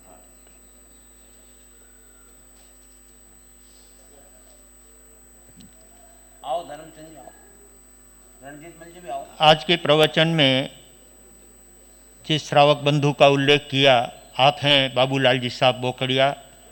केसी बोकड़िया का नाम आज पूरी दुनिया जानती है, उसी परिवार से आप हैं, आप उनके बड़े भ्राता हैं। और ऐसे बोकड़िया परिवार का पूरे साउथ क्षेत्र में और चेन्नई में बहुत अच्छा योगदान है। भाई धर्मचंद जी सेलम रहते हैं, आपकी भी बहुत अद्भुत सेवाएं बोकड़िया परिवार के परिवार जहाँ जहाँ पर भी है, चाहे बेंगलोर में हो, चेन्नई में हो, हैदराबाद में हो, काचीगुड़ा में हो, सिकंदराबाद में हो, सर्वत्र बोकड़िया परिवार बहुत समर्पित भावना से समाज के लिए और पूरे जिन शासन के लिए अपनी सुंदर सेवाएं देता है। ऐसे भाई श्री बाबूलाल साहब बोकड़िया अपने विचार अपने शब्दों में रखना चाह रहे हैं। श्रमण भगवान प्रभु महावीर स्वामी के चरणों में कोटि वंदन करने के पश्चात धर्म प्रेमी बंधुओं, आज पूज्य गुरुदेव के दर्शन पाकर, पूज्य गुरुदेव के चरणों में आकर हम अपने आप को गौरवान्वित महसूस करते हैं। वैसे हर चतुर्मास में हमारा गुरु दर्शन का ध्येय रहता है, कुछ शारीरिक परिस्थिति के कारण कुछ लेट हुआ है, उसके लिए मैं क्षमा प्रार्थी हूँ। गुरुदेव का हमारे परिवार पर, विशेषकर बोकड़िया परिवार ही नहीं पूरे साहूकार पेट संघ पर विशेष आभार प्रकट करते हैं और पुनः विनती करते हैं कि पूज्य गुरुदेव का जल्दी से जल्दी साउथ में हमारे चेन्नई में पदार्पण हो। आज जैसा कि देवासी जी ने जो गौ सेवा का जो गुरुदेव ने आह्वान किया, मैं उसे प्रभावित होकर 2100 रुपये मैं बोकड़िया परिवार की तरफ से आपको देने की घोषणा करता हूँ। गौ सेवा में बोकड़िया परिवार की तरफ से 2100 रुपये की राशि प्रभु राम देवासी को समर्पित की गई है गौ सेवा हेतु। धन्यवाद मान्यवर। बाबूलाल जी साहब बोकड़िया का संघ द्वारा सम्मान अभिनंदन स्वागत के इसी क्रम में श्रीमान धर्मचंद जी साहब बोकड़िया, श्रीमान रणजीत मलजी साहब एक मिनट। बोखड़िया। जिस तरह से मारवाड़ की पगड़ी का महत्व है, इसी तरह से मेवाड़ की पगड़ी का भी अपने आप में अद्भुत महत्व है। ये मेवाड़ की पगड़ी राणा प्रताप की पगड़ी है। ये मेवाड़ की पगड़ी आन बान शान और शान की पगड़ी है। और सचमुच पगड़ी के आधार पर क्या क्या इतिहास बने हैं, यदि उस इतिहास को सुनने जाएं तो अनेक प्रवचन उस पगड़ी के लिए दिए जा सकते हैं। ऐसी पगड़ी के द्वारा भाई श्री बाबूलाल जी साहब बोखड़िया का हृदय से संघ सम्मान करता है और आपका भी संघ के प्रति उतना ही प्रेम और लगाव है। गुरु भगवंतों के प्रति भक्ति है। प्रतिवर्ष अपने परिवार के साथ गुरु दर्शन के लिए पहुंचते हैं और अपनी सेवा भावनाओं का परिचय देते हैं। आपने चेन्नई चातुर्मास के समय में भी बहुत सेवाएं दी थी, जिसको शब्दों में बयान नहीं किया जा सकता। ऐसे बाबूलाल जी साहब को बहुत बहुत धन्यवाद। हमारे धर्म सभा में भाई श्री रंजीत मल जी साहब बोखड़िया। मान्यवर, ये बहुमान आपका नहीं है, ये बहुमान आपके द्वारा। अरे ये तो त्रिवेणी ये संगम तो बहुत ही दुर्लभ है, जब पिता के समक्ष पुत्र का बहुमान हो, ये संगम कहाँ मिलता है। यही तो जिन शासन सिखाता है हमें। ये भाइयों की जोड़ी और पिता पुत्र की जोड़ी सचमुच में अपने धर्म कार्यों के अंदर एक दूसरे को सहयोग देने के लिए सदा तत्परता से अपना समय और योगदान करते हैं। यही तो परिवार को ऊंचा उठाने वाली बातें हैं।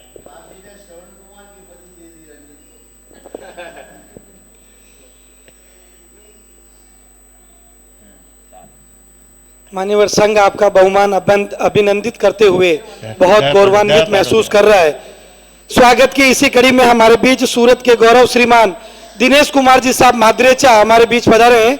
श्रीमान दिनेश कुमार जी साहब माद्रेचा, आप भी आगे पधारे। मान्यवर, संघ आपका बहुमान।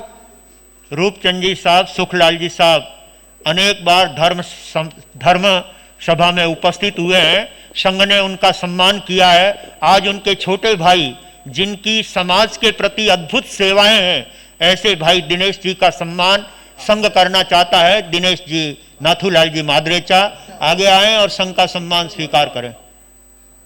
हाँ, ले लो। दान की राशि के क्रम में पूज्य गुरुदेव इधर आ। कर्नाटक गज केसरी खादीधारी गणेशी लाल जी महाराज साहब के जन्म दिवस के उपलक्ष्य में 5100 रुपए की राशि जीव दया में श्रीमान श्रेष्ठीवर्य परम गुरु भक्त वरिष्ठ सुश्रावक बाबूलाल जी साहब, धर्मचंद जी साहब, रणजीत मल जी साहब बोखड़िया परिवार चेन्नई सैलम वालों की तरफ से प्राप्त हुई। धन्यवाद मान्यवर। और आज की प्रवचन की प्रभावना भी बोखड़िया परिवार की। आज के प्रवचन के पश्चात प्रभावना के लाभार्थी परिवार भी श्रीमान बाबूलाल जी साहब, धर्मचंद जी साहब, रंजीत मल जी साहब बोखड़िया परिवार एवं नाम है संपूर्ण चातुर्मास प्रभावना के लाभार्थी श्रेष्ठीवर्य परम गुरु भक्त उदार मना श्रीमान मोहनलाल जी साहब, भीमराज जी साहब, साकरिया परिवार, कला मंदिर ज्वेलर्स लिमिटेड, कोसंबा, सूरत, वापी। अतिथि स्वागत के इसी कड़ी में हमारे बीच श्रीमान वेणीचंद जी साहब तलेसरा सूरत से हमारे बीच पधारे हैं। श्रीमान वेणीचंद जी साहब तलेसरा, आप भी आगे पधारे मान्यवर। श्री संघ का बहुमान स्वीकार करावे। श्रीमान वेणीचंद जी साहब तलेसरा। ये भी एक संघ के रत्न हैं। अपने जीवन काल में आपने शासन के लिए, गुरु भगवंतों के लिए बहुत अद्भुत सेवाएं दी है। जसवंतगढ़ हो चाहे सूरत हो, जहाँ पर भी आपके क्षेत्र में जाना होता, आपकी पूरी सेवा परिवार के साथ गुरु भगवंतों के प्रति और जिन शासन के प्रति हमेशा समर्पित रहे हैं। ऐसे भाई श्री वेणीचंद जी साहब तलेसरा हमारे बीच में उपस्थित हैं। संघ उनका सम्मान करना चाहता है। वेणीचंद जी साहब, इनके बहनोई साहब, हाँ, लहरी लाल जी साहब सिंघी, क्या इनकी जोड़ी थी साड़ा बहनोई की। अपने आप में जब भी कोई संघ में कार्य होता, समाज में कार्य होता, धर्म के क्षेत्र में कोई कार्य होता, तो ये साड़ा और बहनोई बहुत भावनाओं के साथ अपना सहयोग दे करके उस कार्यक्रम को ऊंचाइयां प्रदान करते थे और कर रहे हैं। स्वागत की इसी कड़ी में हमारे बीच श्रीमान दिनेश जी साहब कालिया नवसारी से हमारे बीच पधारे हैं। मान्यवर, आप भी आगे पधारें। भाई श्री दिनेश जी साहब कालिया।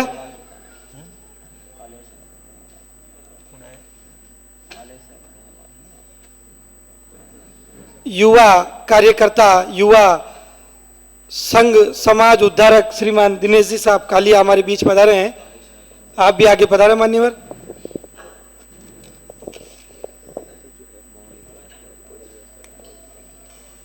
सभी तेला तप आराधक हमारे बीच में कालेसरिया से फिलहाल अभी अमरोली में रहते हैं ऐसे भाई डूंगर जी डूंगरवाल के भतीजे, वो भी हमारे बीच में उपस्थित हैं।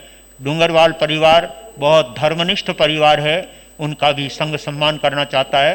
आगे आए, आप संघ का सम्मान स्वीकार करें। डूंगरवाल परिवार आप भी आगे पधारे। हमारा अहोभाग्य है कि हमें ऐसे रत्नों का स्वागत बहुमान करने का अवसर इस चातुर्मास में प्राप्त हुआ। आप भी आगे पधारे मान्यवर।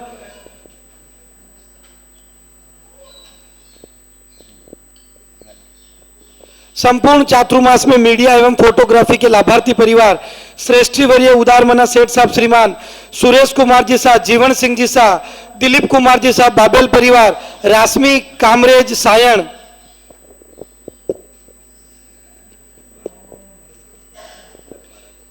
तेला तप आराधकों सभी तपस्वियों के भोजन व्यवस्था नीचे महावीर भवन में रखी है। आप सभी भोजन ग्रहण कर श्री संघ को अनुग्रहित करावें। बाहर से पधारे हुए सभी अतिथियों के आतिथ्य सत्कार की व्यवस्था भी नीचे महावीर भवन में इसी डोम में रखी है। सभी गौतम प्रसादी ग्रहण कर श्री संघ को अनुग्रहित करावें। जय जय जिन शासन का की तपस्या कर रहे हैं और आगे बढ़ने के भाव हैं। तेरे उपवास के प्रत्याख्यान। नमो अरियंताणम, नमो सिद्धाणम, नमो आयर्याणम, नमो वज्रायणम, नमो लोहे सब सावणम, ऐसो पंच नमोकारो सब पावपणा सुनो मंगलांच सभ्य सिंह पड़मंग हवै मंगलम। वसग्गाहारम पासम पासं गंधामि कमगणमुक्कम विसहार विस्निन्नासम मंगल कल्याण आवासम विसार पुलिंगवंतम कंठे धारी जो संयमणो तस्य गय रोग मारी दुष्ट जरा जंति वसाम चिट्ठौ दूरे मंतो तुझ पढ़ामो विभो फलो नरतिरे सुविजीवा पावंती दुख दो अगम तव समते लद्दे चिंतामणि कपवाय बभये पावंती अविज्ञानम जीवाय रामरम ठाणम ये संतो माय सबति निबुरेणी न तादेव दिज्य बोइंग भवे भवे पास जन चंद है भवे भवे पास जन चंद है। आपको 13 28 बत्तम बच गए तेवियम चार अष्टम खायम सायम अनत्था भोगेनम सहस्रागारेणम सब समाहि वित्यागारेणम। वो श्री तपस्या करने वालों को धन्यवाद। जिन शासन की शान बढ़ाने वालों को धन्यवाद। बड़ी उम्र में बड़ी तपस्या करने वालों को धन्यवाद। और आपको जान करके बहुत ताजुब होगा, हमारे इस धर्म संघ के अंदर भाई श्री चांदमल जी साहब चपलोत, जिन्होंने चौविहार पचोले की तपस्या की, चौविहार तेले की तपस्या की और आज पुनः तेले की चौविहार तपस्या पौषध के साथ संपन्न की है। ऐसे चांदमल जी साहब भी हमारे संघ के वरिष्ठ श्रावकों में हैं और वयोवृद्ध श्रावकों में हैं। ऐसे वयोवृद्ध श्रावक 84 वर्ष की उम्र में चौविहार तेले की तपश्चर्या और तपस्यारी छाई है बहार कामरेज नगरी में। तपस्यारी छाई है बहार कामरेज नगरी में। तपस्या करे है नर नार कामरेज नगरी में। तपस्या कर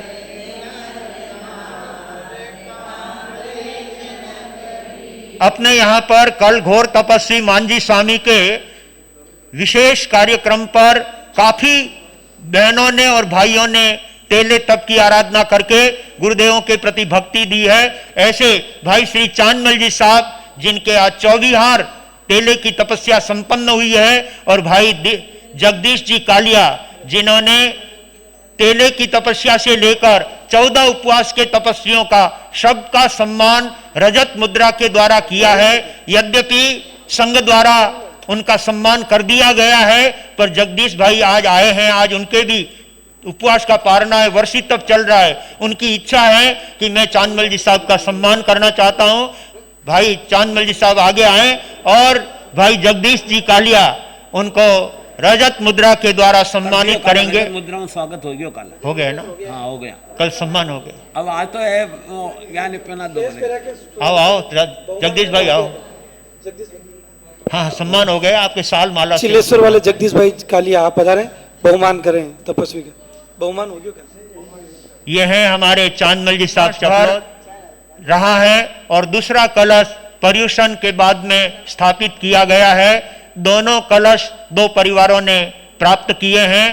उसमें जो संघ का कलश है, विशिष्ट कलश है, वो पूनम के दिन जगदीश भाई कालिया को संघ द्वारा समर्पित किया जाएगा और जगदीश भाई अपने घर लेकर के जाएंगे। और दूसरा जो उसके पास में कलश है, उस कलश का लाभ लिया है कोठारी परिवार ने, भाई प्रकाश चंद जी, पिंटू कुमार जी, प्रिंस कोठारी ने। तो 30 तारीख को गुरुवार के दिन ये कलश भाई कोठारी परिवार अपने घर लेकर के जाएगा। उनके द्वारा पूरे संघ को हार्दिक आमंत्रण है। उस दिन गुरुवार को यहाँ पर प्रार्थना का कार्यक्रम नहीं होगा। प्रार्थना का कार्यक्रम कलश के साथ उनके घर पर पहुंचेंगे और संघ के साथ में संत भी वहां पर पधारेंगे, गुरु भगवंत भी पधारेंगे और उनके यहाँ पर प्रार्थना का कार्यक्रम होगा। 5 मिनट नौकार मंत्र के नौपद का जाप होगा और वो कलश भाई श्री प्रकाश जी कोठारी के यहाँ पर दिया जाएगा। तो आप सब लोग गुरुवार के दिन सभी ज्यादा से ज्यादा संख्या में प्रार्थना में उपस्थिति हो दे करके और उस जाप के और उस रजत कलश के साथ चल करके आप अपनी भावनाओं का परिचय दें और कोठारी परिवार के निमंत्रण को अवश्य स्वीकार करके उनके यहाँ पर पहुंचे। ऐसी कोठारी परिवार की हार्दिक भावनाएं। 4 उपवास कुलदीप जी का 4 उपवास, धन्यवाद, क्या बात है। 4 उपवास है। बाबूलाल जी साहब, जब से चौमासा लगा है तब से बड़ी तपस्या चल रही है। तेला चोला तो जो है साधारण बात है। अपने यहाँ पर 28, 9, 11, 15, 21, 30, 31, 35, 41, 61 ऐसी तपस्याएं यहाँ पर निरंतर अब तक चल रही है। आज भाई कुलदीप जी के चौथा उपवास है, आगे बढ़ने के भाव हैं। इन्होंने भी 28 तक पहले किया है और 9 उपवास की इनके बोली ले रखी है। हो सकता है 9 उपवास तक वो आगे बढ़ सकते हैं। भाई कुलदीप जी को 4 उपवास के प्रत्याख्यान। 4 उपवास का 10 बत्तम बचकर तिव्यम प्यारष्णं खायमन सायमन नत्था भोगेनम शायस्ता गारेणम सब समाहि वत्या गारेणम गोश्रेव। तपस्या करने वालों को धन्यवाद, आगे भाव रखने वालों को धन्यवाद, तप करके संघ की शान बढ़ाने वालों को धन्यवाद। आज का उपवास